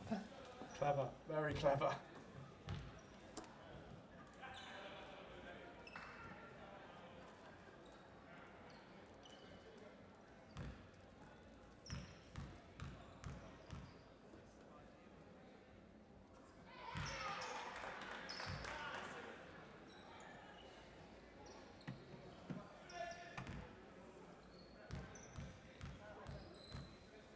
Sam Tulawesi on the line, knocks down that one.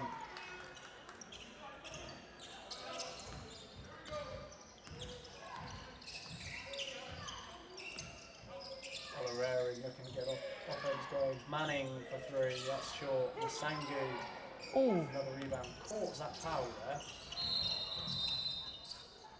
Oh, come on. He's okay. Definitely caught Zach Powell on the way down there, I think, on the face.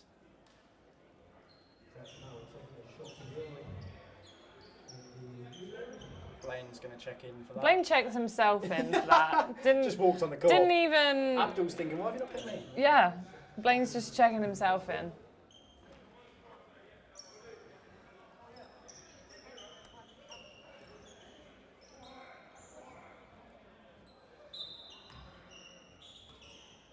Right, we're back underway then with Bodhi Abdul.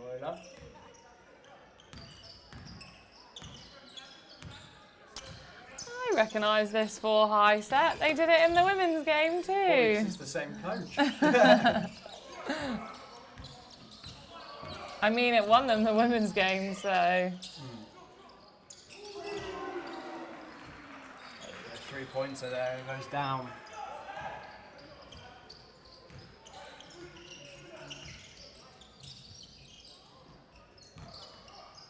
Nice. Tyler Sandy throws that one down. Manning looking to push. Euro set behind the back pass to Sam Meccano in the corner. Got finished after that pass. Sam's used to these rings as well, so Yeah. it's not like it's not like he doesn't know these rims are not the best.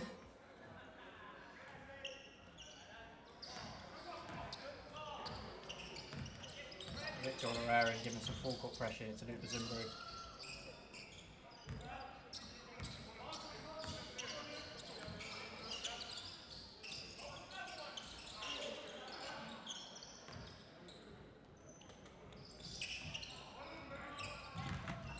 The Sangu again. I think he's just dealing in dunks so far today. 8 points for Tyler Sangu. Carno. Oh, step back. Logan Rooney's leaning, and that's no good. Oh, he missed it. Otherwise, he had gone then. With a lot of time to think about that shot. Someone shouted knockdown. He's missed 7. Kicks it to Bodhi Adiluola. Finds. Solawezi. No foul call. Sokic getting absolutely beaten up here. Oh no, they're not going to be happy that that foul call was made, but not the one on Sam when he was at the basket. Meccano in the corner, wide open, shimmy, and off.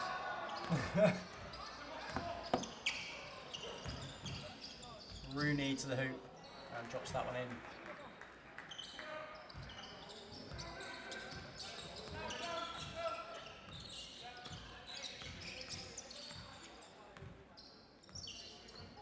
Manning, step to the side and drains it.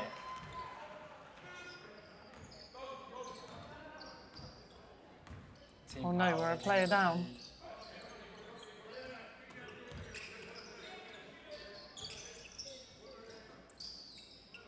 Rooney for 3, knocks that one down. Rooney gets one to go for Leopardstown.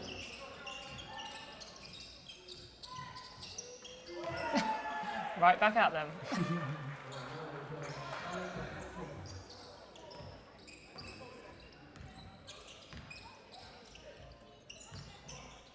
Oh!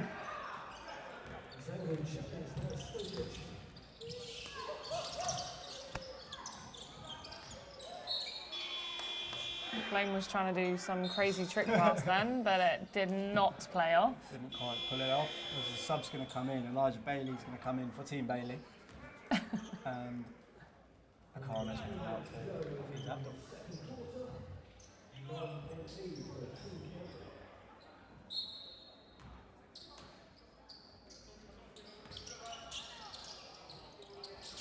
Manning rattles in and out. Oh! Got the wrong sport there, mate. Not meant to kick it.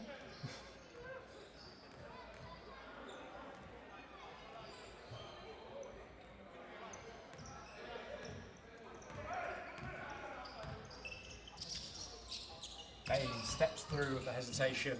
Another hesitation, and another one, and finishes. I think that's one thing he does really well, even when we see him playing in Loughborough. He hesitates and he gets defenders to think about it, and he knows that if he's not got it on the first hesitation, he can go again. Rozumbru coming up with a steal there. Here we go. Here's his athleticism. and trash talk to his teammate at Essex, which he does good. He does best. Luke loves a little bit of trash talk. He does indeed. Tyler Sangu putting the moves on. Tolowazy's probably going to throw this one down. There he is. Team Bailey bringing it back. 3-point game. Contest. Yeah, Team Bailey getting their scores flowing. Manning for 3. Oh, risky pass. Rooney pulls up for a tie. No good. Oh. And Sangu going for a put back off one hand. No good.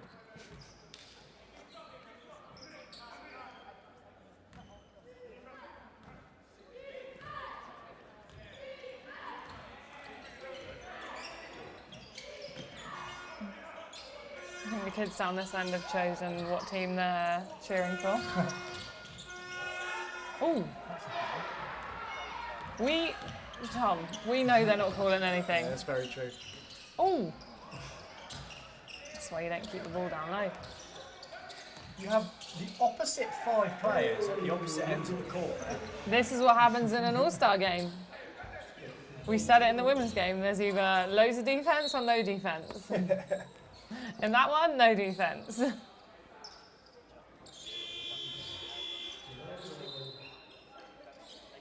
Martin Carroll's going to check into the game for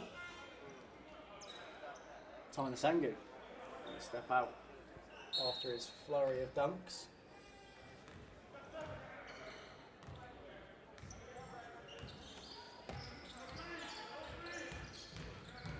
Good defense from one Manning. Bailey just powering his way. And like I said, he does the pump fake And it draws. and he catches the defender. Foul is on one Manning.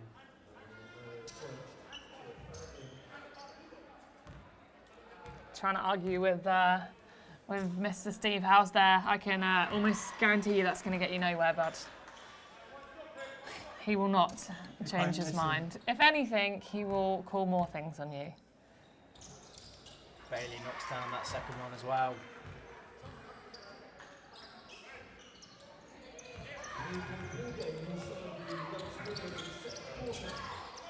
Oh no. Abdul That's not the player to leave wide open. picking the wrong one.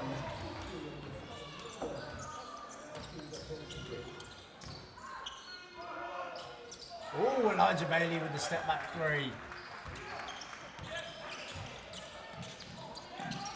Oh, he was out of bounds there.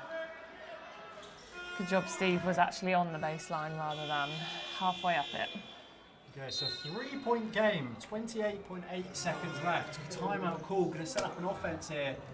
Probably Team Bailey's final shot of the half. If you were coach now, who would you draw this play up for? Well, Bailey's just hit a sidestep 3. Sidestep. Logan Rooney can shoot the ball, but I mean, it depends what you're going for. If you're going for entertainment purposes, you might go for a lob play to Sam Tolowazy. Or if you're looking to get yourself tied, you probably draw up a play for a Bailey 3. The thing about the coaches at this level is you get about 3 different options out of an out-of-bounds play. They've got a minute or so to talk through one thing. And I know I've spoken to players from Kestrel's this season who's been under Matt Diamond, and there was one play who drew, there was 3 options out of one zone play. And the coaches at this level are getting better and better, and there's options kind of at all parts of their out-of-bounds plays, which is good.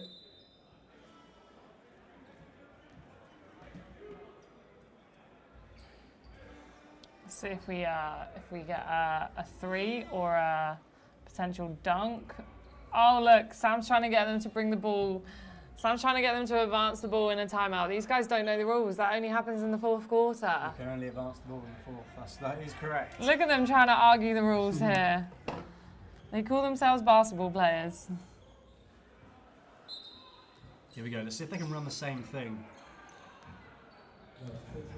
from their out-of-bounds play. They have the whole shot clock for this, so it'll be interesting to see if they use it.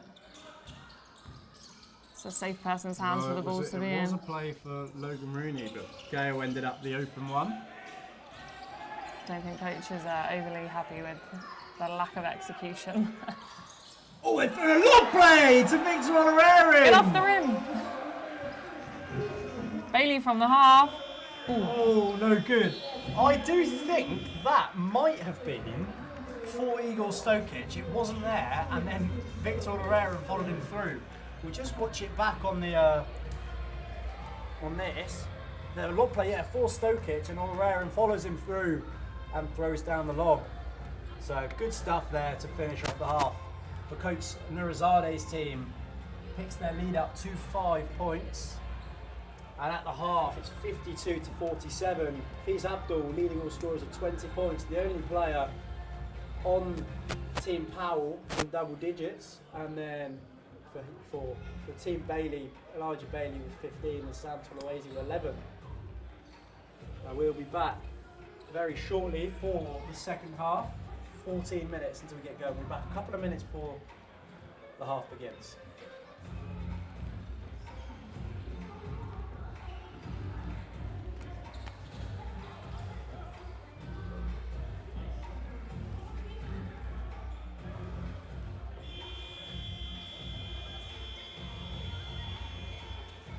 Try and get their attention.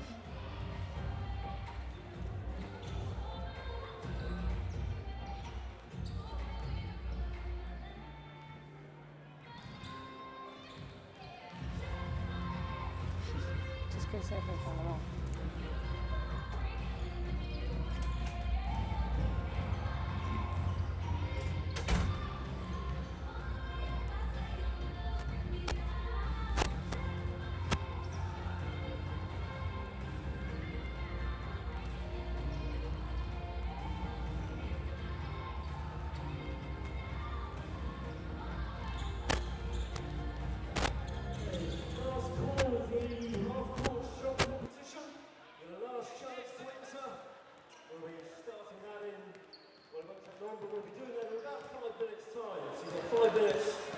To put in your entry if you haven't already and you fancy a chance of winning, possibly winning £100.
half-court shot competition.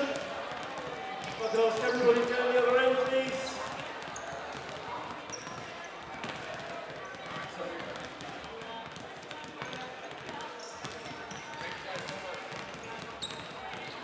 Okay, so half-court shot competition then.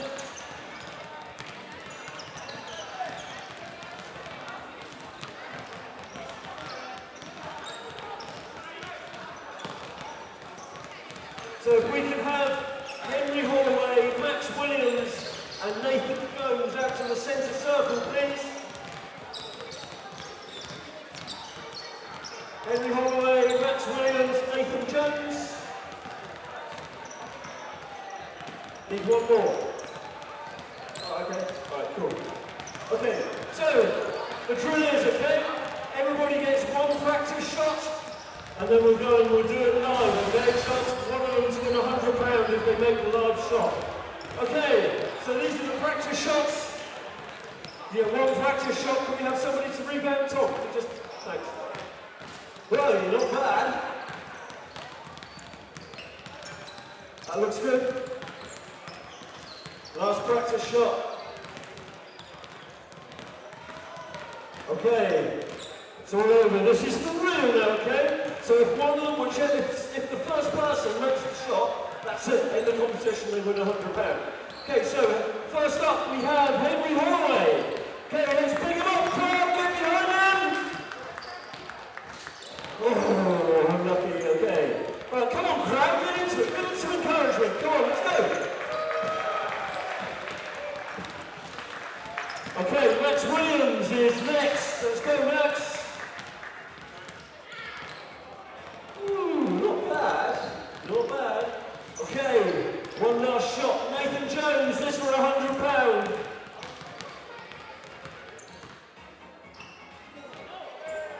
Oh! So close. Unlucky. Okay, give everybody a big round of applause for their efforts. Thank you, well done, congratulations. Okay, guys, you're free to carry on the warm-ups. Thank you very much indeed.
I'm over here in the corner looking at all the merchandise that's available. If you want to get your Rebound All Stars souvenir t-shirt, you can. From Always Balling, they're available for sale here. Go on down, all sorts of different sizes. Even a couple of different styles as well. If you want to take orders too. We've got kid sizes too. So everything going on here for Always Poland. Everything going on with Buckets Productions as well, a large ladies clothing company. Those of them down here, you'll have seen them, you'll have seen the Elijah rocking their headband on the court. We'll go and see them, they've got some pretty funky looking gear, especially like the hoodies. They look really cool. I'm wearing that down on the beach at night in the summer.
Leading by 5 over Team Bailey, our new team captain for today.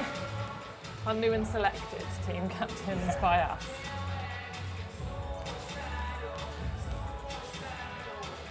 Bit of video content going on down on there. Yeah.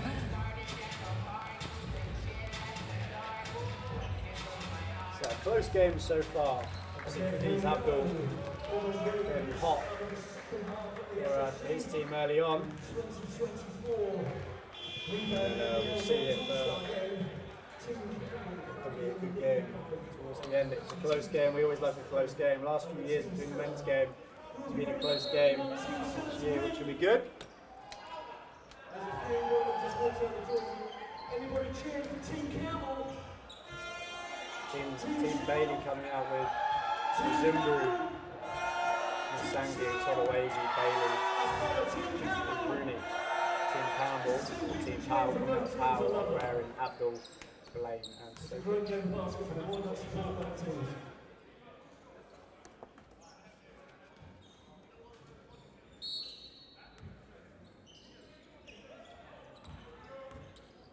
Whoa, that was deep. Well, early 3 there, no good. Early and deep 3. Something might have been discussed. Maybe. Finish there from Zimbru early. Gets himself going in the second half. Trims that lead back down.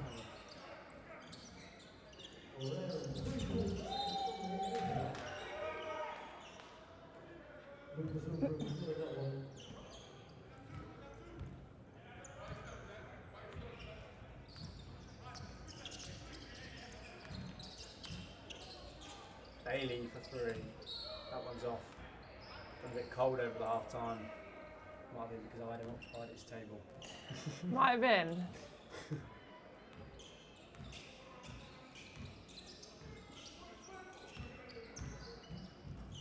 Oh, good defense. Blaine looking for a foul there,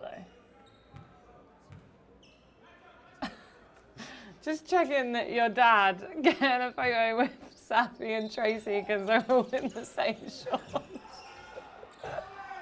I think the official photographers need to get a photo That of might that. top the day off. Your dad's gonna think that he's really fashionable now. I have to tell him he's not. 3 there, no good. Tolawezi pulls down the rebound. Masangu, Olarerin looking to get a hand on it, but still finishes. Bringing the lead to 1 point. 1 point game here, people.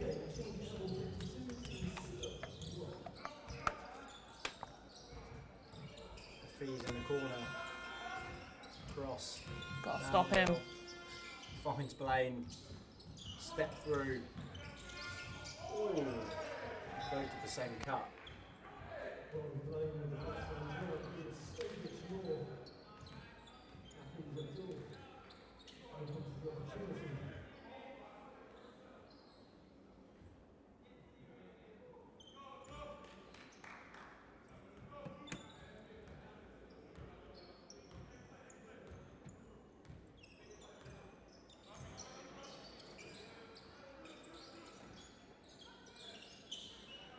Tolawezi guarded by Stokic, looking back and down. Stokic gets a hand on it.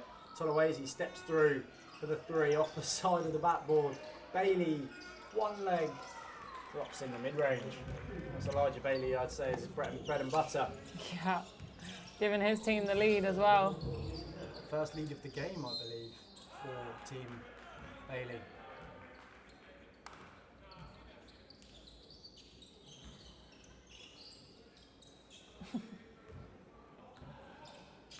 Logan Rooney, crossover downhill, step through,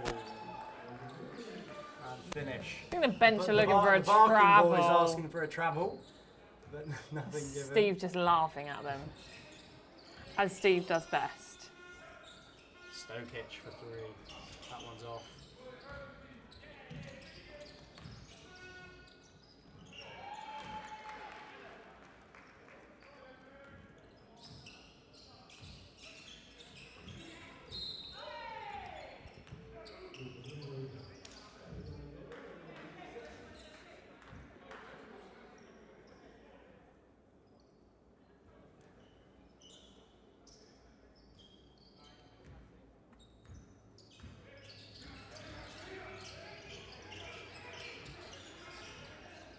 Olarerin for 3.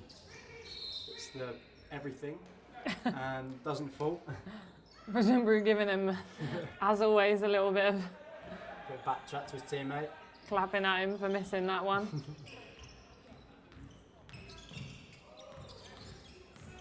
Zimbru downhill finds Bailey, pump fakes, gets down here, one-legged jumper again, no good. Nasangu on the boards. Oh my words, that Powell soaring in. Did well to bring that one down with him.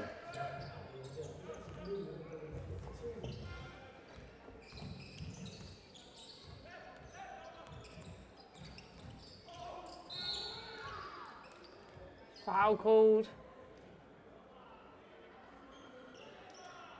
On run or blame. It's going to send Gazumbru to the line, 0-0.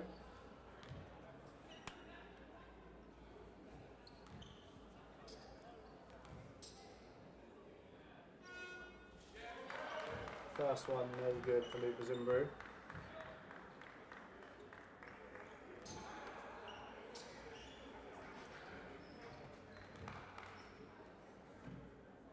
Second one for Gazumbru. Drops in. There we go.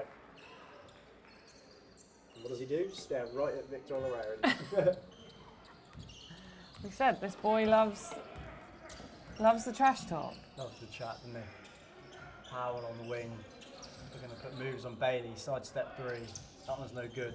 Somehow Olaran didn't come away with the rebound. It's out of bounds to Team Bailey.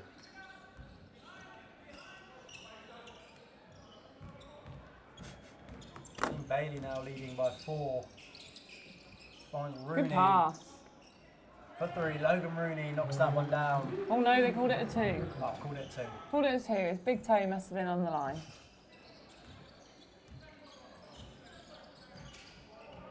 Good hands there from Logan Rooney. Blame not happy with that one, man.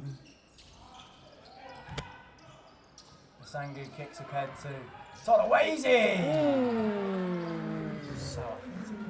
So athletic. Stockich for 3. That one's off.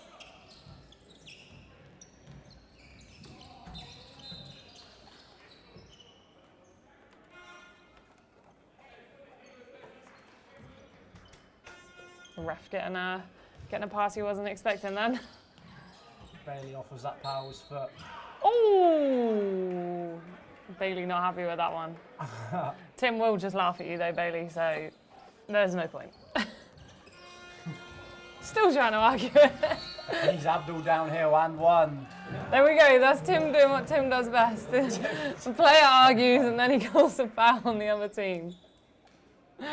Foul called on her. He knows it as well because he's laughing.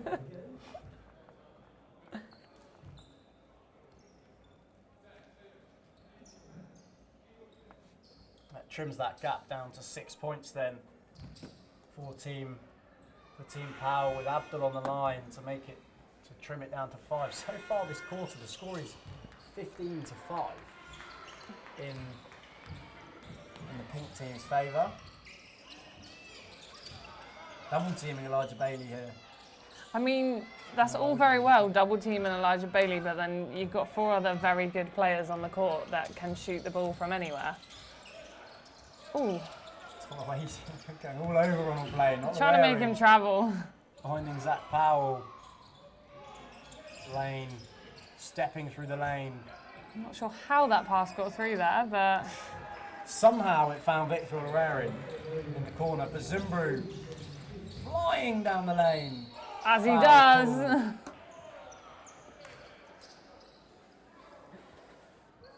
Now we're going to call some fouls.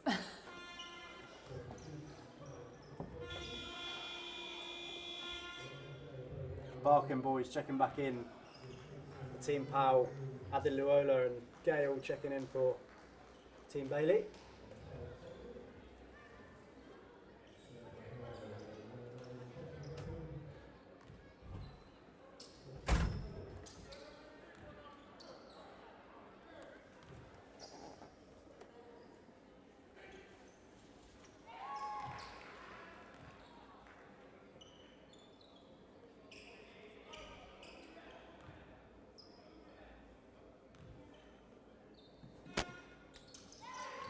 Zimbru knocks down the free throw.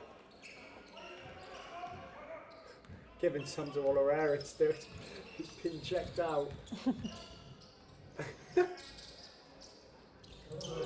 Knocked down the 3, Juan Manning. Trims it to a 1-point game. You did the commentator curse again. I didn't I? Said the pink team were up, and then Blues brought it right back. Bailey knocks one down as well.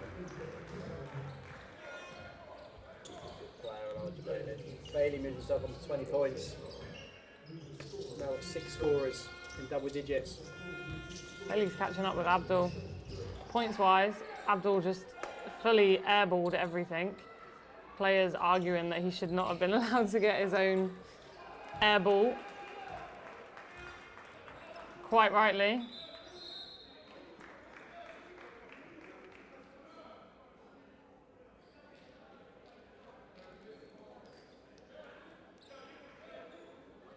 And of course it's Luke that's arguing it.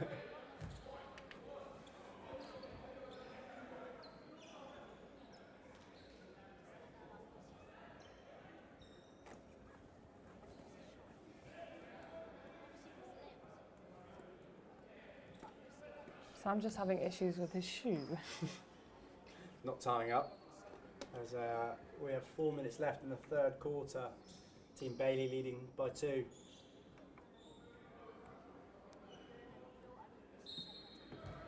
Back underway. Ball in Elijah Bailey's hands.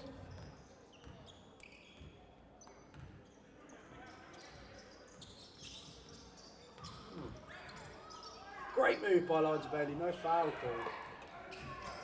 Not very happy with the referees. Sam Acano for 3 in the corner, no good. Battle for the rebound going on.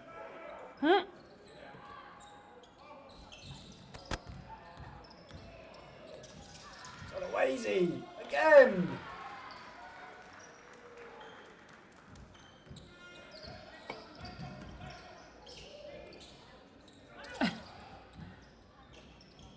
Oh, Bazimbu flying past Juan Manning and dropping in the finger roll. This is the biggest lead they've had? No. I think it might be. Oh, nice pass. Stockage throws it down. This is the biggest lead the biggest lead was 8. Must have been very early. There's Adi Luola, knocks down the 3. His first score of the game there for Bodie Adi Luola. Stockage for 3. Knocks it down, moves himself into double digits.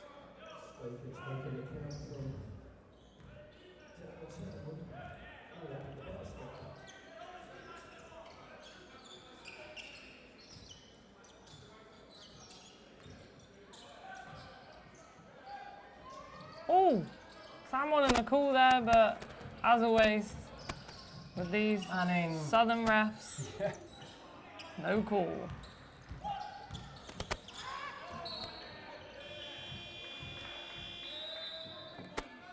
Substitutions going on here. Zimbru checking out for Logan Rooney and Robert Blade checking out for Zach Powell.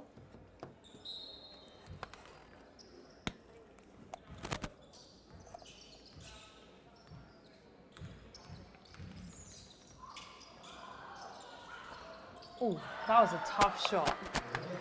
He had 2 players guarding him, and he still chucked it up and went off the backboard and dropped.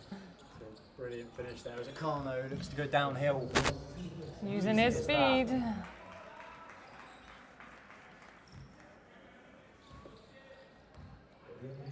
Wearing Justin Williams' jersey, who's unfortunately injured from Bradford Dragons, not able to make the trip down.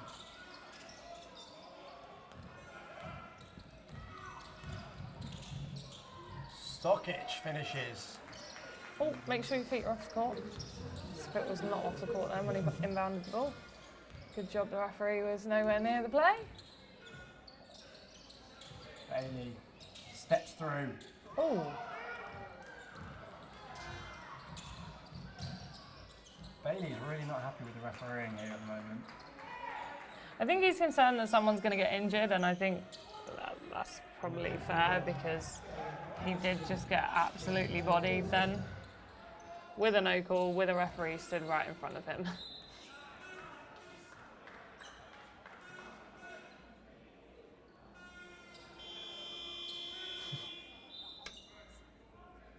Tyler Sangu checking in for Elijah Bailey.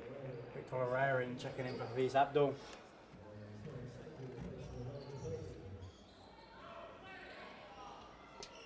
Hey, Martin Gale. Gets himself on the board. I think that's every player here Active. Has scored. Yeah, you're right. is now on the scoreboard.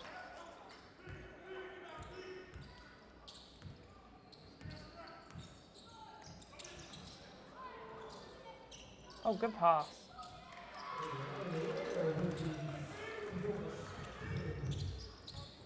4-point lead then for the pink team over Team Powell. Ooh. That one's off. Rebounded. One-legged three. No good. It's getting a bit wild out there now.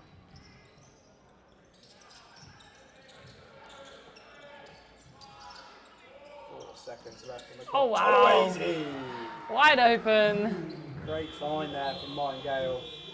That's a teammate link up, That that is is. a very big teammate link up. The two Birmingham Rocket guys finding each other down low as we finish the third quarter off 78-84 in the favour of Team Silla / Bailey. With 1 quarter left. Becoming a close game. It's looking like it's going to be a close one. Coaches might be preparing for a close game, got some plays in mind, got players they want to go to first. It's going to be a good finish to a good day of basketball. What's been your favourite part today then, Annie? The women's game, obviously. As a female coach, I'm going to say the women's game. Yeah, no, understandable. I think for me, probably seeing so many of the junior females. Like, obviously, you had 3 Cola girls out here today. You had Tilly from Solent, you had Irene from Manchester, you had Liv and Yas and Christabel, all from Ipswich.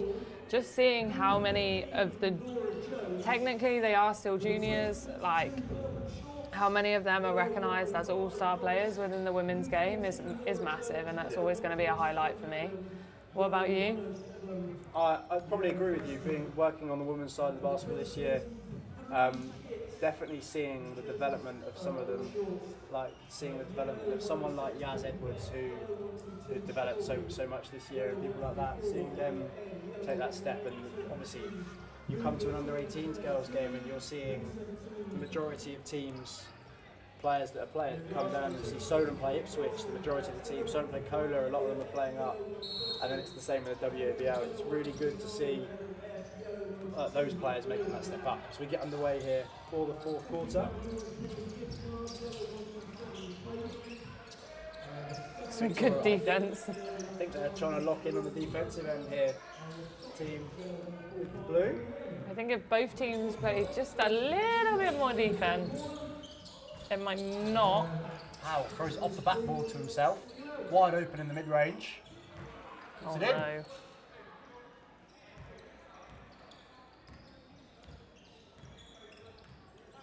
Must have been a miscommunication there. Martin Gakey, as it says on the back of the shirt, no good. I don't know how you can spell his name I wrong. don't know if has he realised? Yeah, he knows. The Sangu. I'm going to say half blocked by Blaine, looked like it might be a foul. Finds Akano in the corner, finds Manning. Pump fake, steps through the lane, finger roll. That one's up and in. He's looking for a foul there. Of course it's not given. 2-point game now. That one's stuffed in by Toloazy for 3. Akano pulls up in the mid-range. I know he likes that shot. It's just good to see him shooting them now. Definitely. First half of the season last year, so no one got one of them just to put it up. He's got the vision and stuff like that. Obviously he's gone up to basketball. I think it's been really good for those junior boys as well to have Sam is classed as a senior player, someone for them to learn from. So Exactly. I think with the Barking lot, it's difficult for them because obviously they've been relegated this year, but being on the women's side of so many academy teams, that they are the only academy team. They were the only academy team left in Division 1. It's difficult for them to kind of have that academy intake at the same time.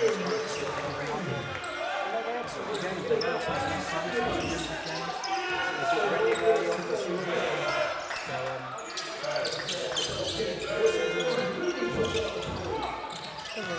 Sanguine's been all over the rebounds today. oh, I'm not sure how no fouls are being called here. Sanguine, that was his 13th rebound of the game. 6 offensive, 7 offensive and 6 defensive for him. And his 12 points alongside that. Sam Acano, step back, 3 for Sam Acano. That one looked lovely as it dropped in on his old hometown court. Foul called by.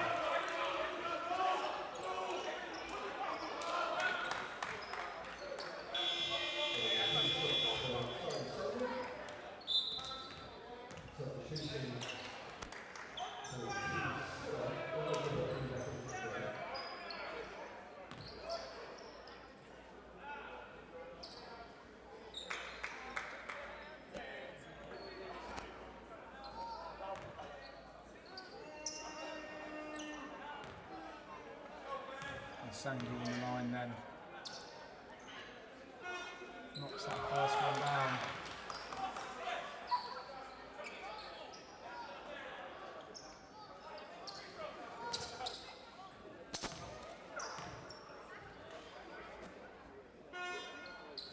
And knocks as well.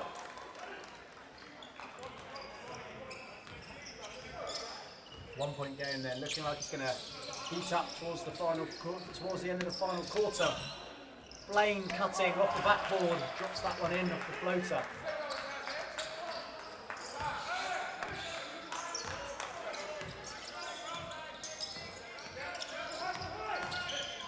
Bailey hands off to Gale. Oh, good pass. And the roller in the corner. Good defense, Mollereri. Oh, and it doesn't matter. Bailey shoots it straight over quick. Giving coach some grief there as he goes past as well. This is the fun of the All-Star game. Everyone can have a go, everyone can showcase talent and enjoy it at the same time. Ooh. Playing good rebound, Powell just throws it away straight to You're on the same team. Team Bailey. Gale out in transition, finds Tolawezi. I was going to say that's the Birmingham link up, but it's not. Oh no! Olarerin steps into a 3 and knocks it down. As that happens, Bazumbu walks to the bench. He's seen enough from his teammate. Having all the spotlight. Bailey, pump fake. Foul. By Victor Olarerin.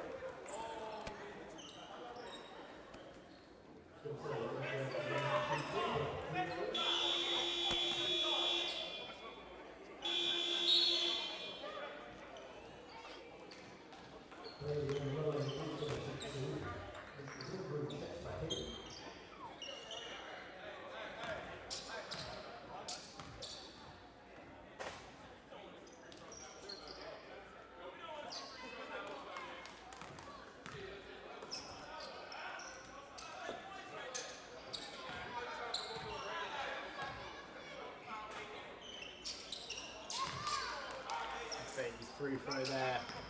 Told you he's not the person you want on the free throw line. Moves it to a 2-point deficit. Team set up. 95-93 currently. Olarerin battling for the rebound, throws it straight to his teammate. Tolawezi loses it and gives it straight to him. There we go. So, heading into the final 6 minutes. 2-point lead.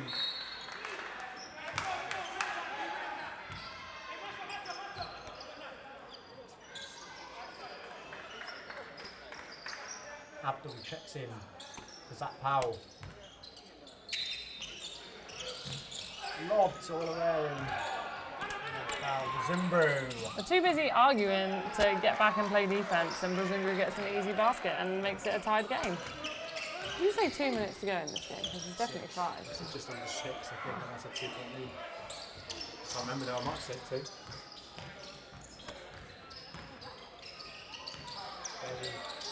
Transition, stepping through. Good move there. Great pass. Oh, and one! Basket good.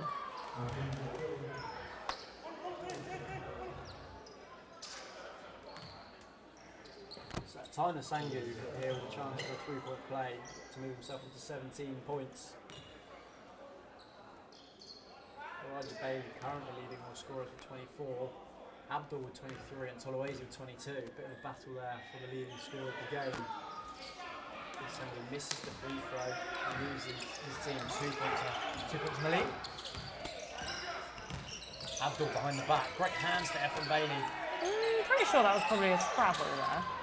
Here we go, we're going to argue again and not play defense. Bailey steps into mid-range. Good contest there from Rom. Bodie. Misses. Nasangu rebound. Misses. I'm not sure where Brazingru was passing that one to. Throws that one down.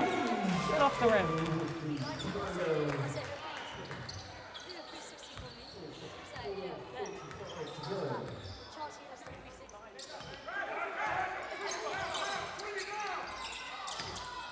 Bailey step back.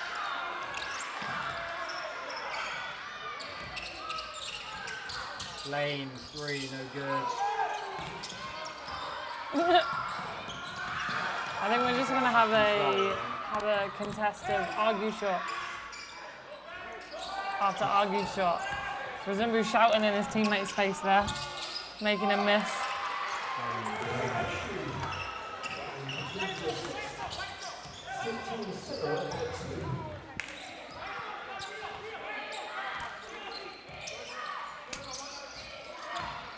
Manning, 1-footed floater, no good.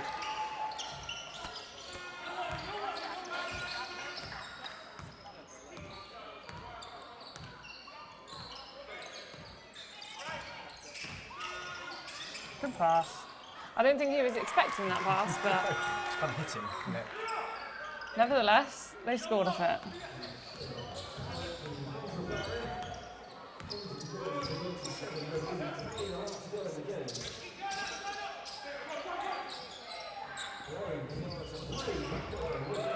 Another rebound for Tyner Sangu.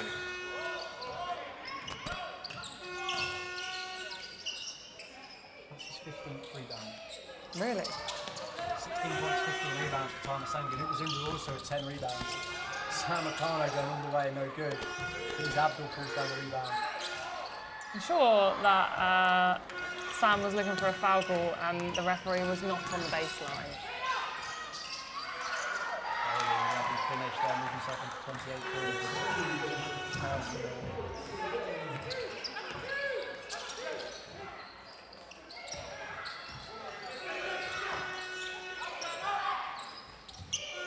Abdul for 3, no good. This one's not his end, is it? We said there was a good end and a bad end, and the guys have just switched ends. As to be expected. A double team on Brazingru leaves a player open. Another rebound from the Sangu. And a putback. 20 points, 17 rebounds for Tyner Sangu. Puts Team Bailey up 197-105.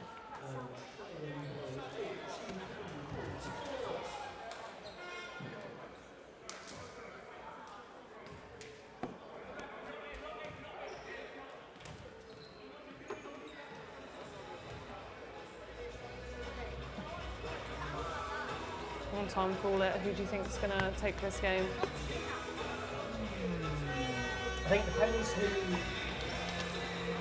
the blue team go to.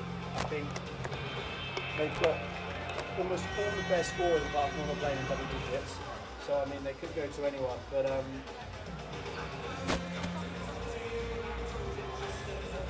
If they go to Abdul, I think they could make it a close game. They need a score in this next possession, but I do think the pink team may just edge it personally, but we'll see. Elijah Bailey's got a bit of a hot hand at the moment. So Tyler Sanders pulled up on the boards the whole game so far.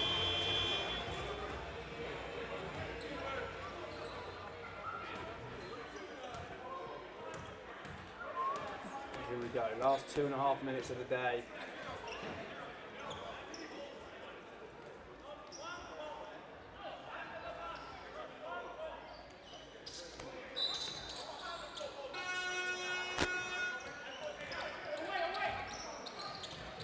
Manning bringing the ball up then for Team Powell.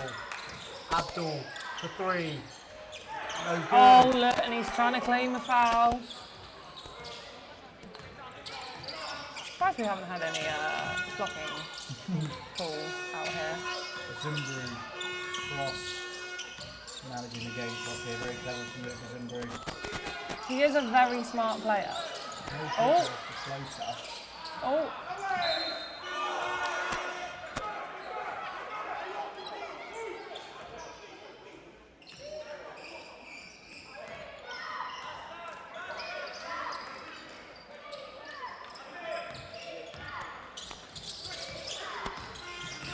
Lane kicks to Abdul downhill.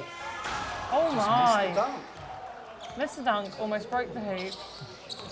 That's okay. He didn't get the foul. Sangu. There we go, throws it down. 22 for Tyler Sangu today. He has come alive in this game. Brilliant game. Second half, he's really opened up the court and got his team the rebounds. No good. Stockage rebound. Over four players from Bailey's team. Just over a minute left then. 10-point lead for Team Bailey. Just off there.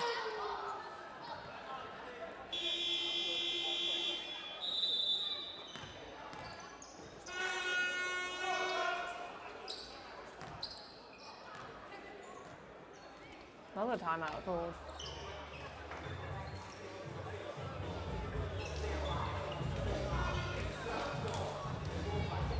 I think Team Powell are happy with. Solent and Sam are asking for just one foul call, I think, is what they're saying. Oh, I thought they were unhappy with the timeout being called. We've got a minute left then. Team Bailey / Silla up